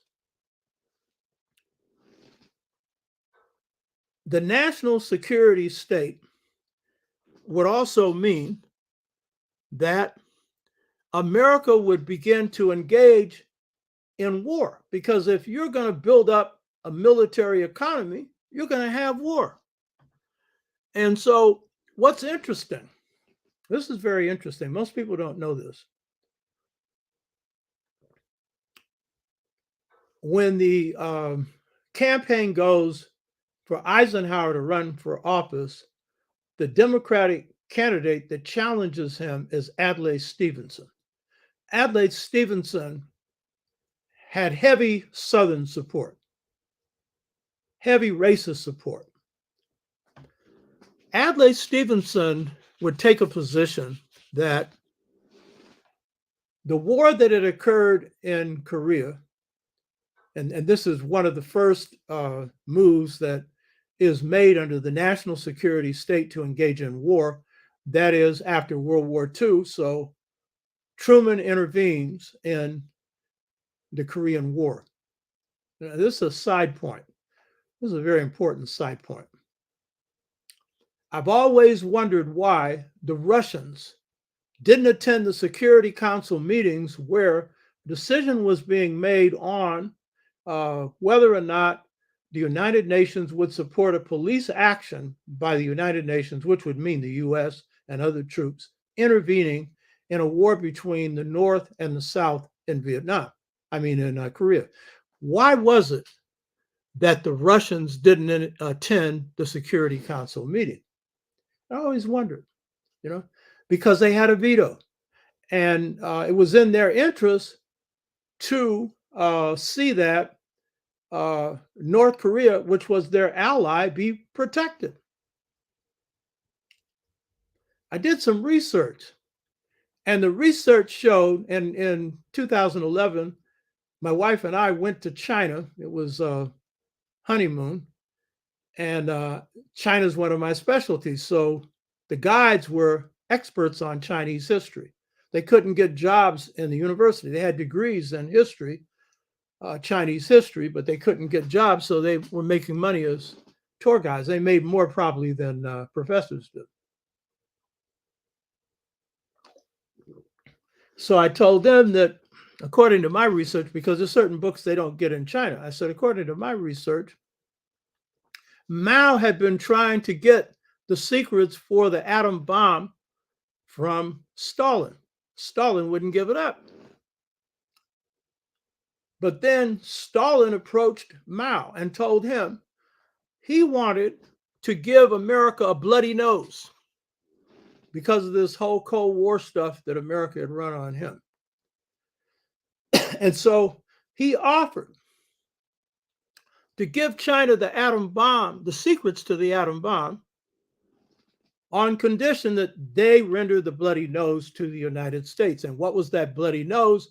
When MacArthur crossed the 38th parallel, he had been warned not to do it by Mao. Mao Zedong, the head of China, said, if you do it, I'm intervening. And he did. And waves of Chinese troops, along with North Vietnamese, ran the American Marine Corps and Army right out of North Vietnam. This was America's first defeat. In terms of the decline of the U.S., this is the beginning of its decline. But it was to inflict a bloody nose. Bloody nose means he wasn't going for war against America. And of course, his hands weren't in it. You couldn't say the Russians did this.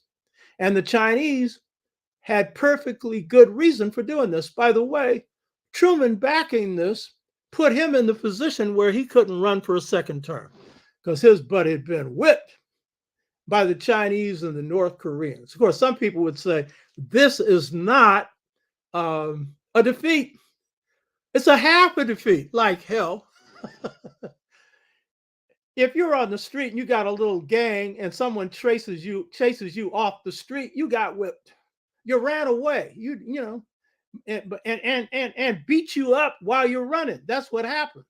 You know what I mean? And my first wife's brothers, they were in Korea. Some of them were stationed with MacArthur, and they said they thought he went off.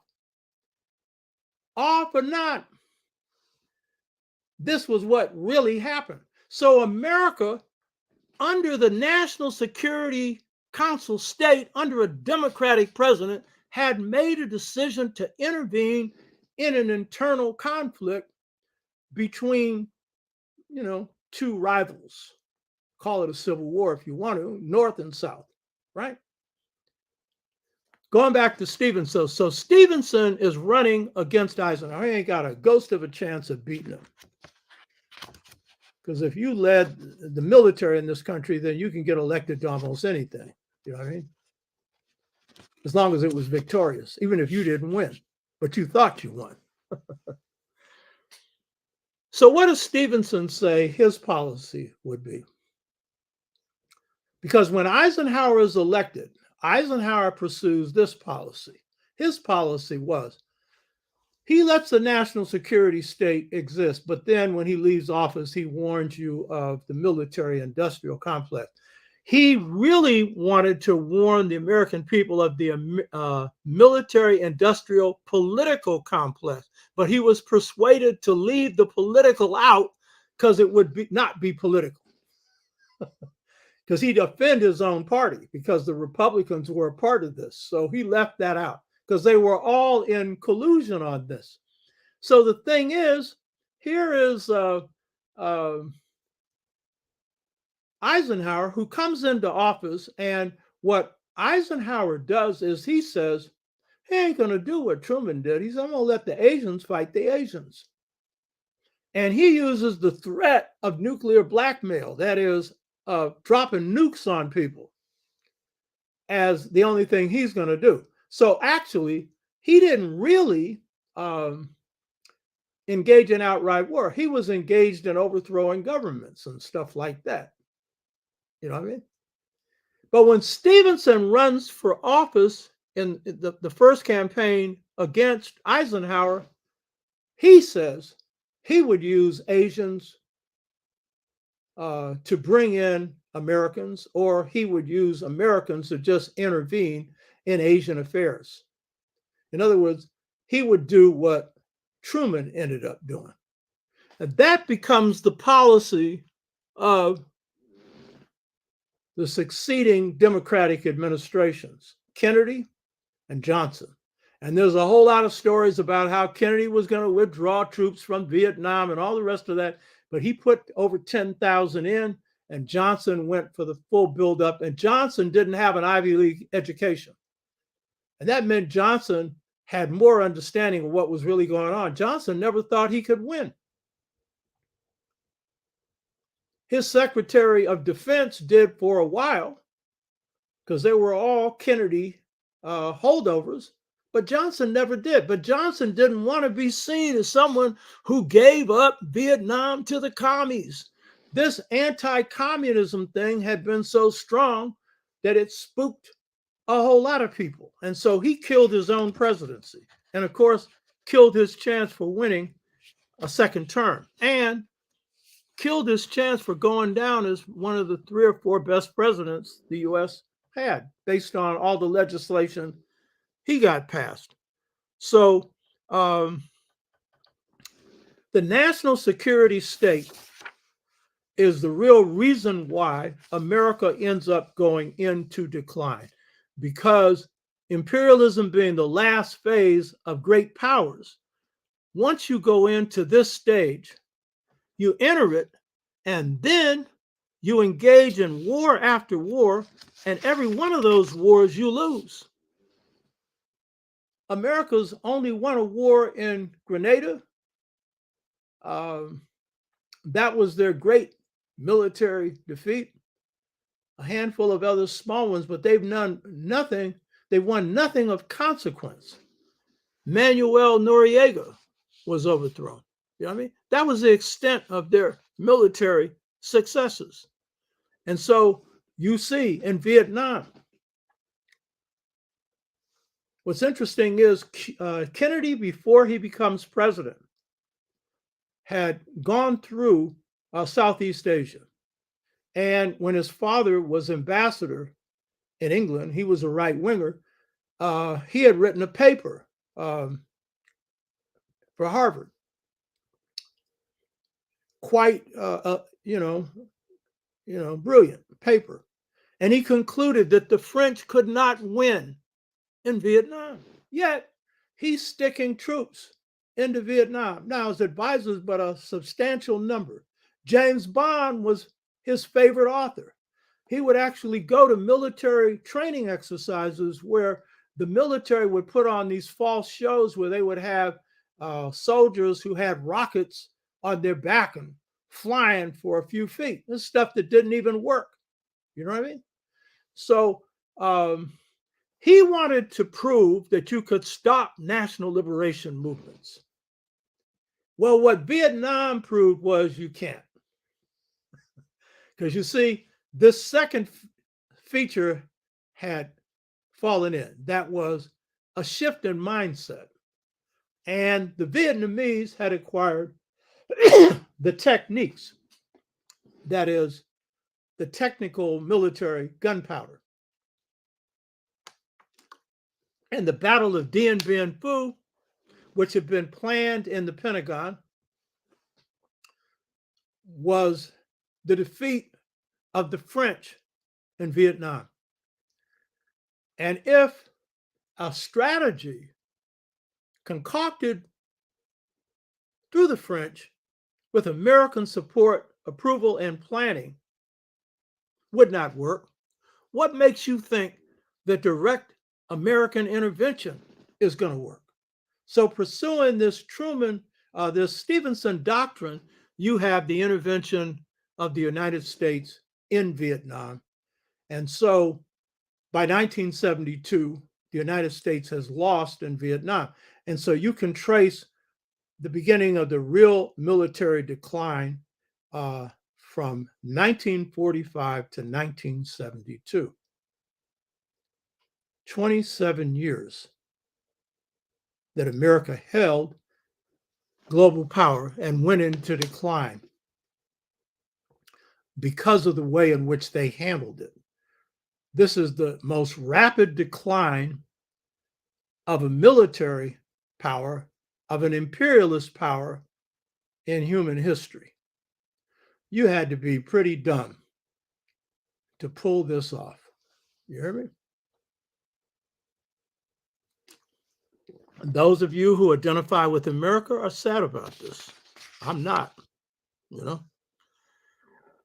So what we see is that through concentrating on the national security state and implementing these policies, America then found itself pulled into the war in Afghanistan, which I saw that war immediately. I know some of you that watch this show really think that that was a false flag operation. The U.S. did that.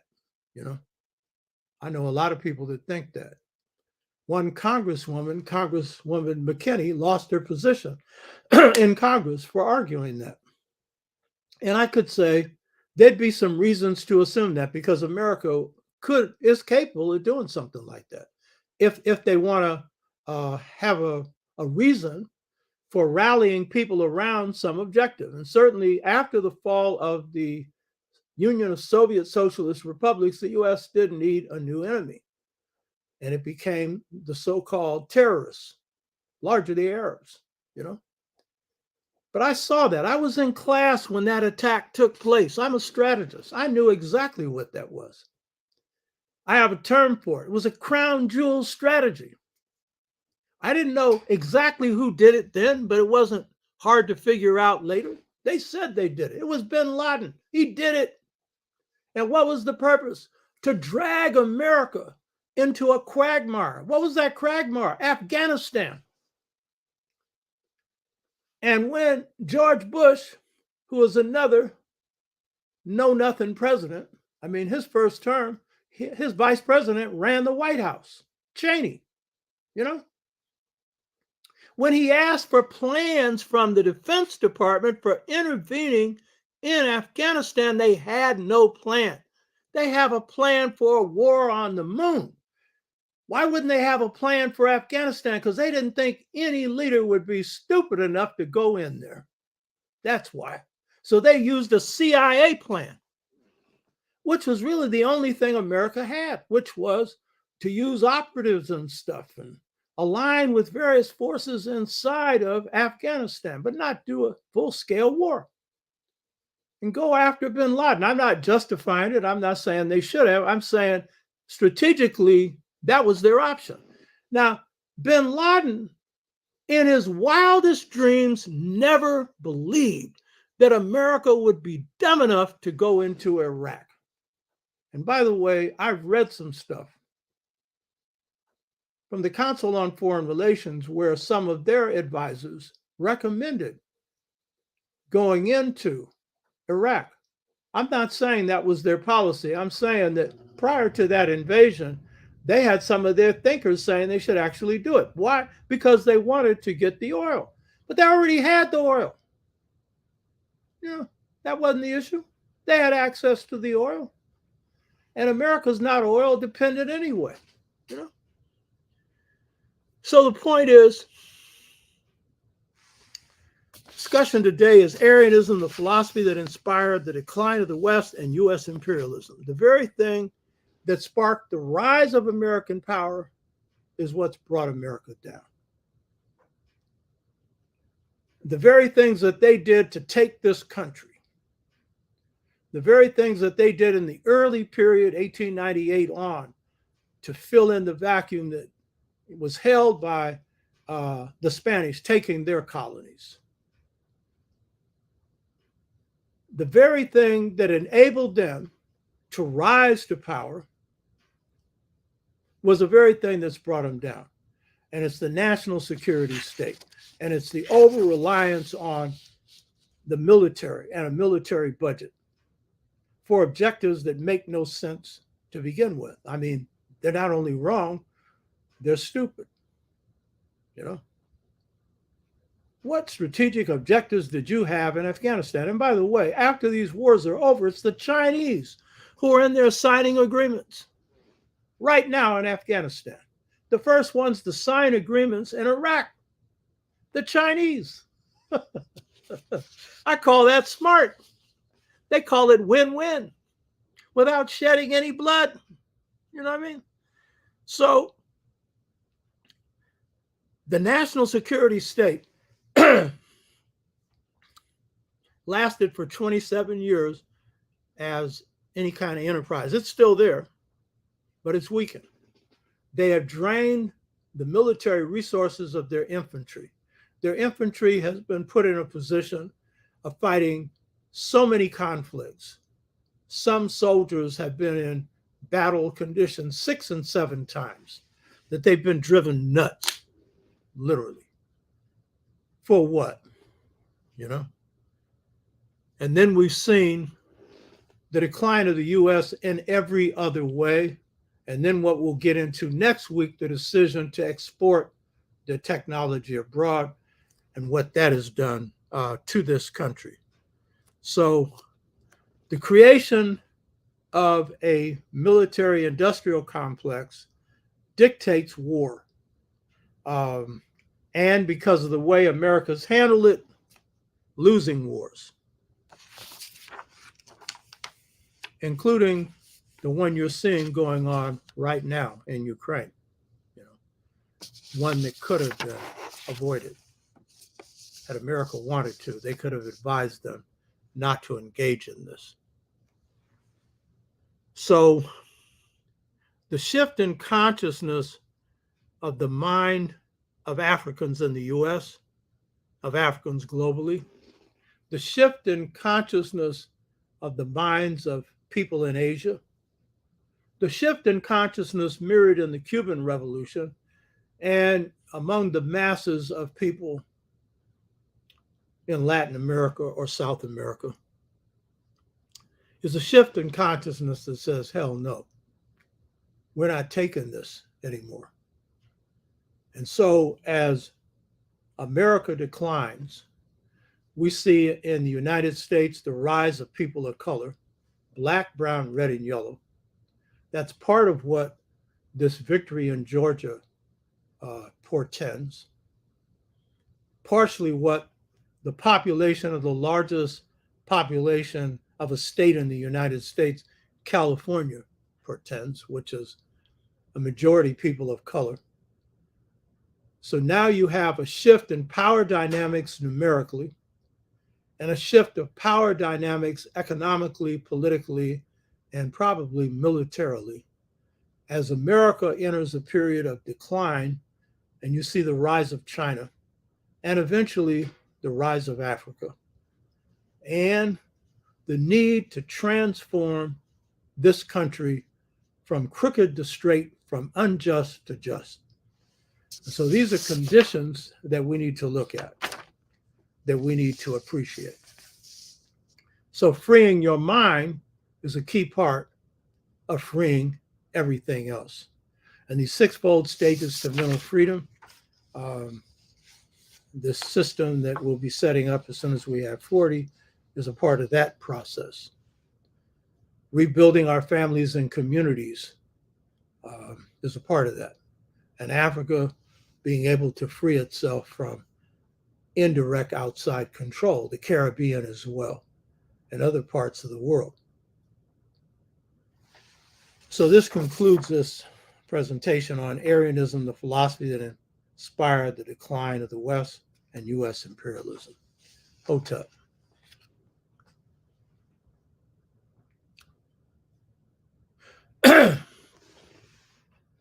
Thai 313. I talked about the Korean War as much as I'll talk about here.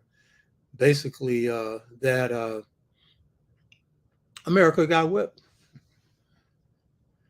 The North Koreans and the Chinese ran them out of North Korea. That was America's first defeat. I'm not going into all the details of the war, but I'm simply saying that the national security state created by Truman and followed by every president, Democrat and Republican since then, and each president fighting to increase the military budget, that includes Biden, has dictated these outcomes, you know. So, the Korean War was that.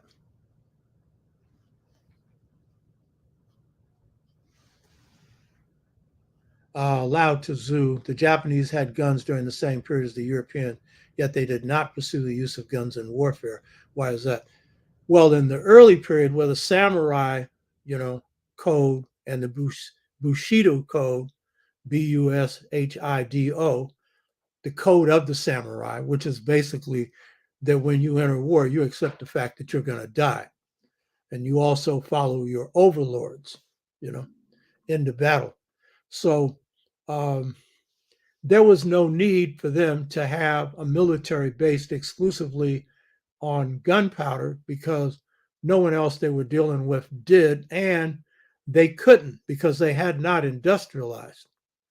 It's when they industrialize that they can then put their army on a permanent modernization footing where guns are the central force in a military.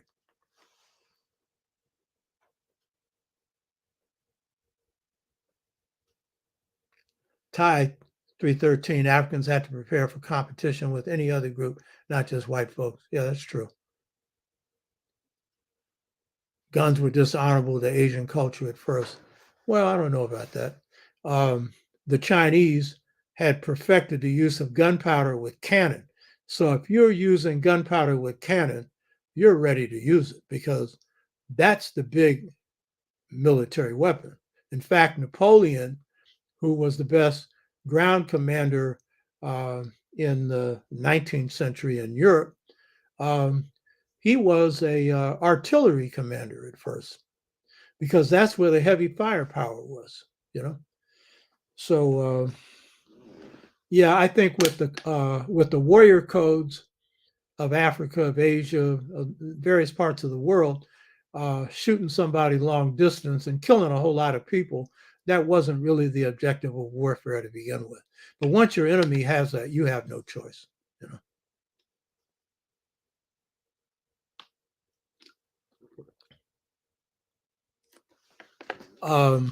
To shock a question, just because China is rising, does that mean that Africa will rise? No, not just because China is rising. No, because of the conditions that exist in China, in Africa, the culture of African people, the huge numerical predominance that Africans are gaining, over 1 billion people. The resources that we have on that continent, once we can create governments that serve the people and at some point strive for continental unity. That's hard. But if we can achieve that, then that will be the key to our power. So that's going to be hard.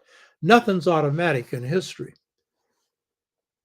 And I think that there are preconditions, if you study world history, that would indicate what the preconditions are for Africa's rise. And with the decline of the West, those preconditions are beginning to happen, you know. Thanks, Robin.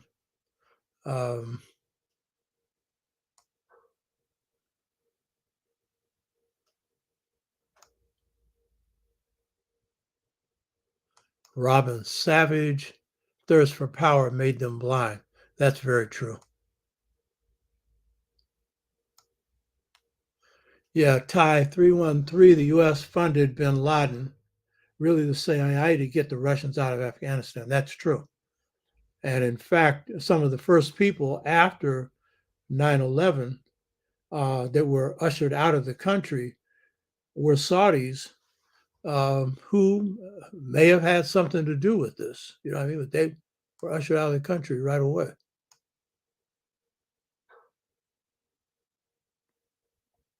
Brother Ugawa, what type of international order was FDR planning on creating if he hadn't died or been able to keep Wallace as his vice president?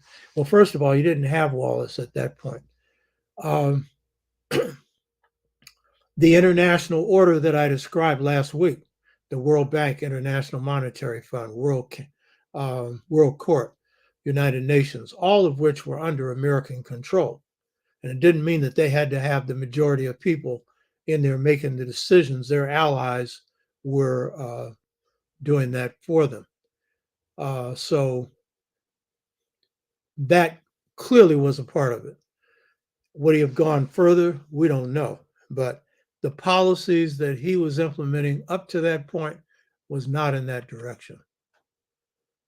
Something else I should point out, and this is something that will be hard for some people to digest, but do the math.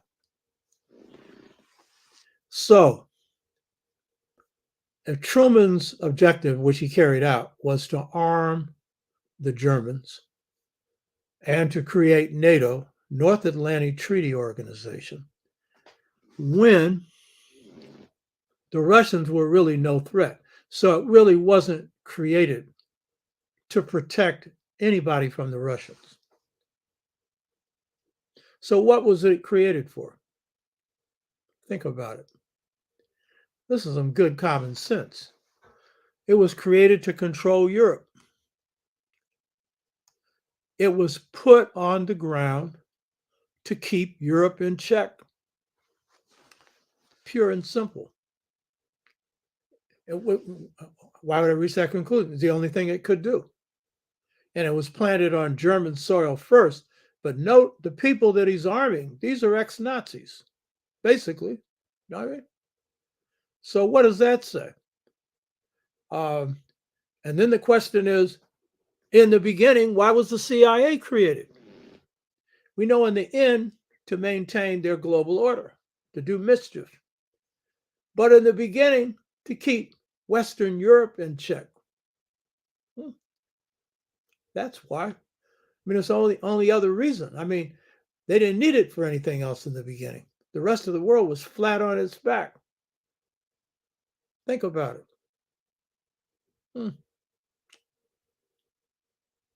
Best thing they could do is disband NATO right now.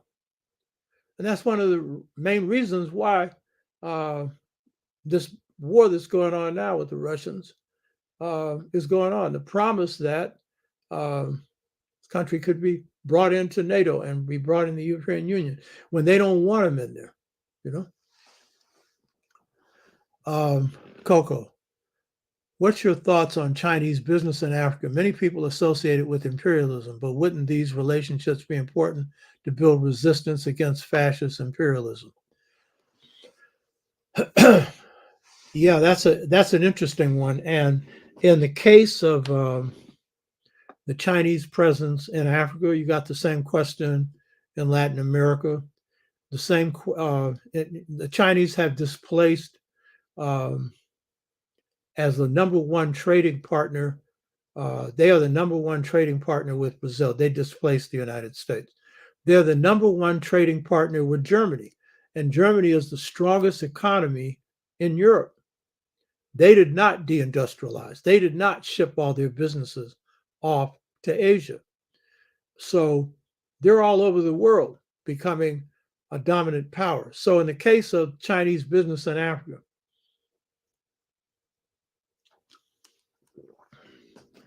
the Chinese are going after resources. And so Africa's resource rich. So one of the things they're doing is doing building structures and stuff. They're also making loans, but they're doing buildings. They're building roads. They're building structures of various kinds. And in some cases, Africa, Asia, different places where they've made loans, some of these borrowers are in trouble because they're not able to pay right now. Due to inflation, due to the downturn in economies.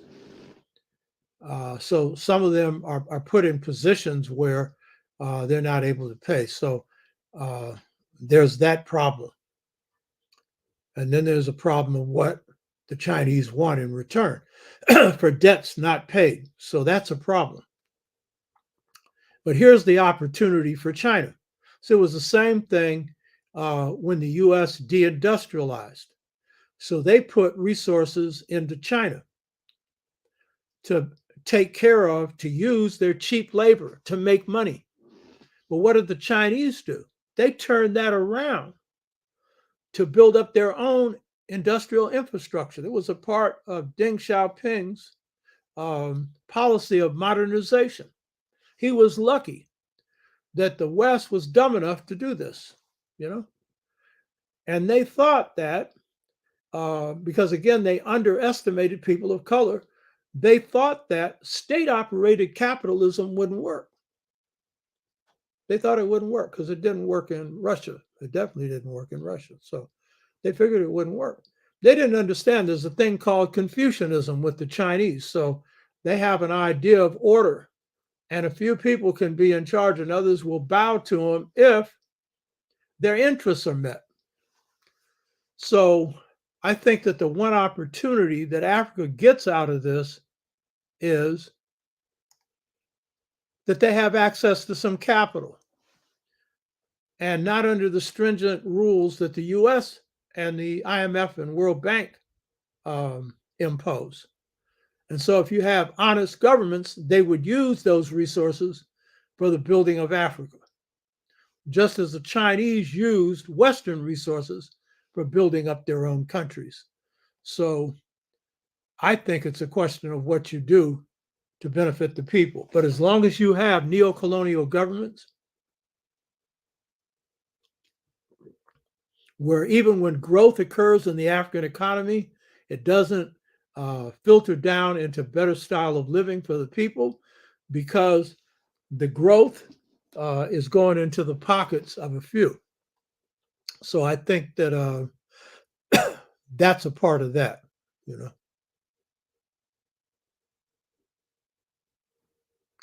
Tie 13, look into the Chinese loans, and if African countries can pay them back or the terms of the loan, such as if you default, we will own a specific resource in your country like gold.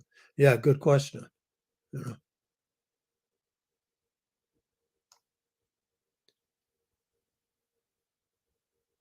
Should it be understood that a unified Africa wouldn't need Chinese to support building infrastructure? Yeah, I mean, Africa has a lot of skills, and the African in America has the largest skill bank of any group of Africans in the world. And you can use us to help out with that. But the key thing is, no, you shouldn't need China to build infrastructure. If you have a unified Africa and you're drawing from the economic strengths of Africa and you're doing inner trade between Africans, then building infrastructure is simple. You know, it's really seeing that wealth is distributed in a way that benefits the people, not a very few. But that's the struggle, building a unified Africa. Uh, China unified in 221 BC. We've been a continent. That's not easy to unify a continent, but yeah, that can happen. Yeah, Coco, you're right on that. She's saying a unified Africa would need strong relationships with control over resources. That's correct. And we got to be careful. We don't give up so many resources, there are none left, you know?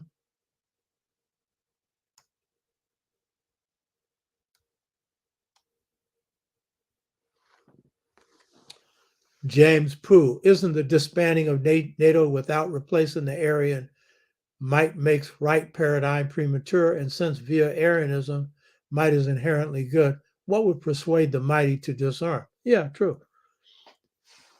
I'm not saying it's going to happen. I'm saying it should happen. That's all. And I'm also saying it's not in the interest of Europe.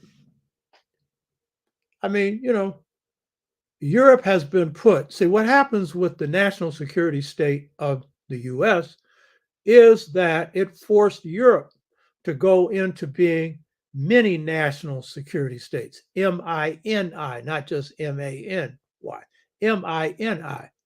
So that while you have social services being delivered by these states are also owned and controlled by the very few as they are here. And they also have, uh, many of them, a significant percentage of money being put into military budgets. If they're in NATO, that's a requirement. And even though these countries in Western Europe are putting more resources into caring for their people, they're less than they would be if they didn't have these small, mini European national security states. For what? You know, to intervene in wars that America fights that's not in Europe, that has nothing to do with Europe's interests, you know? Huh?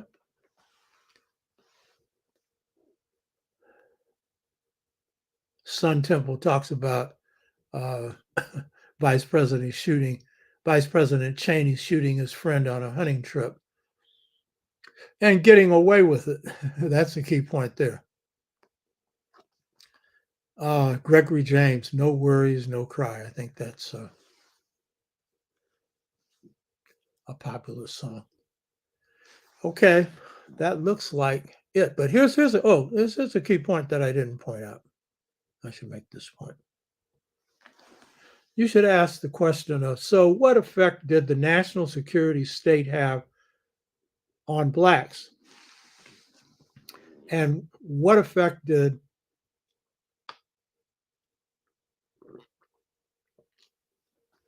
the national security state have on the freedoms of people in this country?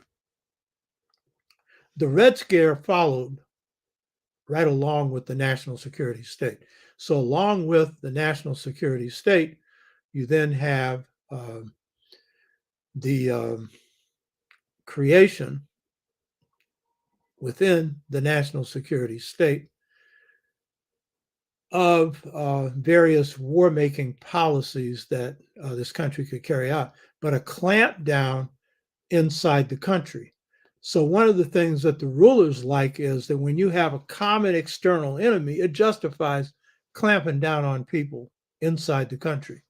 And so we know with the Red Scare in the early period after World War II, that was the House Un-American Activities Committee. That was charging people with being communists. And that was something that Truman let happen. They had other forces who were leading that, like Joseph McCarthy. That put people like W.B. Du Bois, Paul Robeson, and others under the gun and forced Du Bois to leave the country. But here's something that's not normally recognized. I'm going to leave you on this one. You ain't thought about this one. By creating this communist hysteria, this put limitations on what Black leadership actually considered in the Southern Black freedom movement. I've often said, well, the Southern Black freedom movement had to deal with voting rights and segregation as the first issues. They couldn't deal with anything else. But the more thought I've given to that, that doesn't make sense because, for example, Birmingham, which was King's best organized campaign, one of the lessons he learned from Albany, Georgia was that they didn't have any leverage in Albany, Georgia, meaning they didn't have any area where they could really hurt the power structure in their effort to desegregate. And so one of the lessons learned was that in Birmingham, they needed to have a strong economic arm in that campaign. And so their campaign called Operation Confrontation was supposed to deal with jobs. But its central focus was on desegregation, which was important. It got Civil Rights Bill. But the key point is the way in which the Red Scare was put down in this country, that anything that benefited the people was defined as communist. You understand? And so a jobs campaign could even be considered communist. Obviously, healthcare, communist, Obviously, investments in education coming from the federal government, communist. And so when Kennedy, when King concludes in 1965 that they now must move from civil rights to human rights, he defined human rights, a right to a job, a right to housing, education, healthcare, not included under the Constitution, that only granted civil rights, a right to free speech and so forth, free assembly and so forth. Now, he also called for a radical restructuring of the United States, which a part of that to him meant ending capitalism.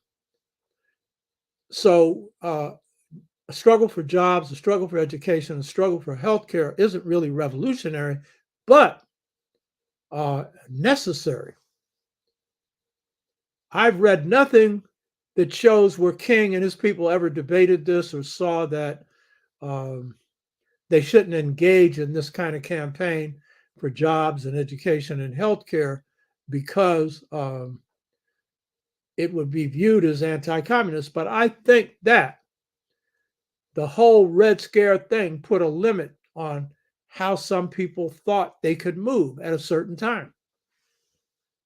And part of the proof of that is the Student Nonviolent Coordinating Committee. When they first started organizing,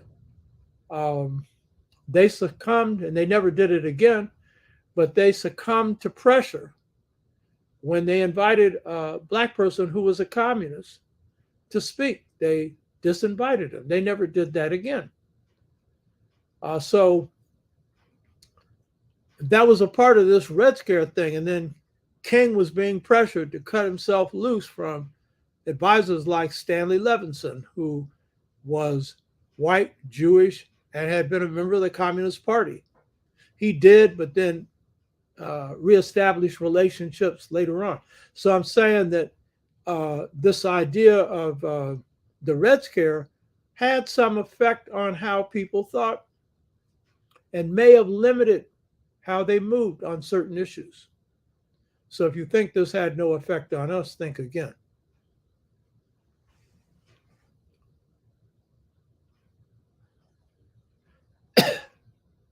Mama Neith, thank you. Brother Dreamchild, thanks for that reading list that I got sent to me. I'm going to be ordering some of those books on Arianism and some other stuff. Gregory Jones, the Aryans are attempting to implement a minority rule apartheid state.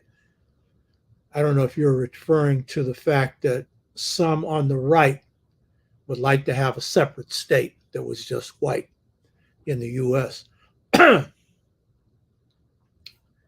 That's interesting. Moving from controlling everything to just controlling a state or a few that's all white. That really indicates a mentality of dispossession.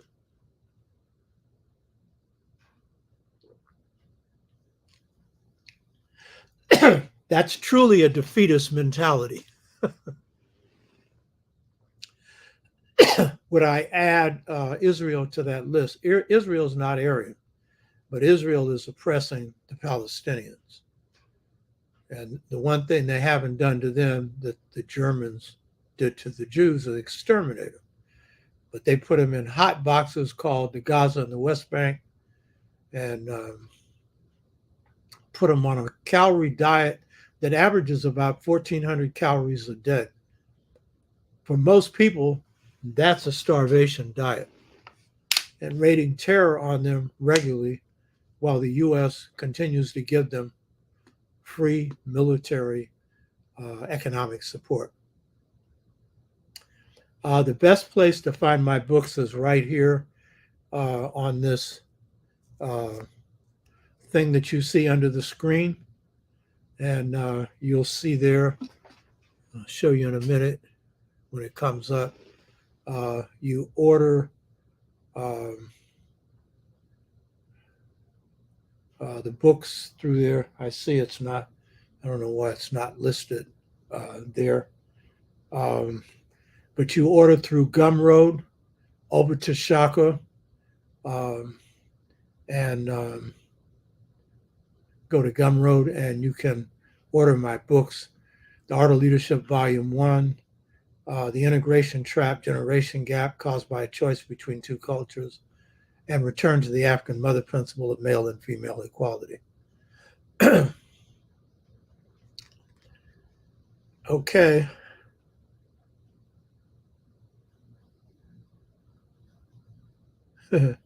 Gregory Jones. Israel is America's unsinkable aircraft carrier in hostile waters. Interesting. James Pooh. White vision is not dispossession. That's the sacred world of persons and families, communities, and nations. Like Wakanda. Oh, yes, it is. I studied the right wing. They have a mentality of dispossession. They believe that since they were rendered a defeat in the first, in the second Reconstruction, where blacks won the battle on restoring the right to vote and ending illegal Southern apartheid, they believed they were dispossessed. And Trump has that as a mentality. So study the right wing and you'll see that they're deeply infected by that. And in fact, a lot of their organizing, which is to counter us, we have black power, there's white power. Everyone is to come up with a term that's an extension of ours, is an extension of that dispossession. Yes, they do.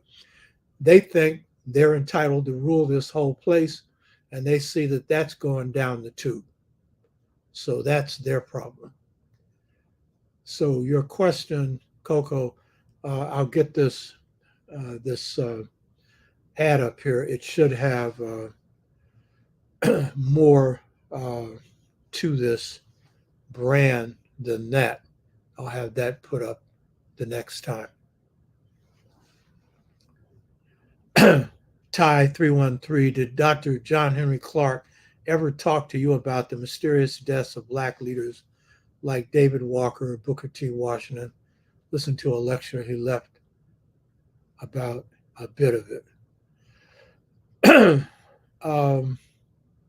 No, but I mean, it's clear that he was murdered by whites, for David Walker's appeal, which was a call for blacks to rise up against slavery.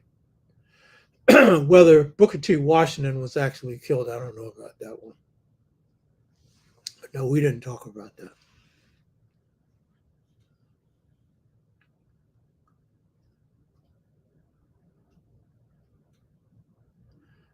Yeah, you got that right. They got a losing mentality. And the more victories, see, every victory you score, just, note it. You don't have to brag or anything. It's not a matter of being arrogant. So there's nothing wrong with bragging. But the key thing is note it. And as Curtis Mayfield's song said, we're a winner. Note that. And when you go into battle, have a plan for winning. That's the whole point. It's to achieve justice on whatever level it is, but it's to win. That's the key thing. Not to lose. Lose a bad thing, especially when you're capable of winning.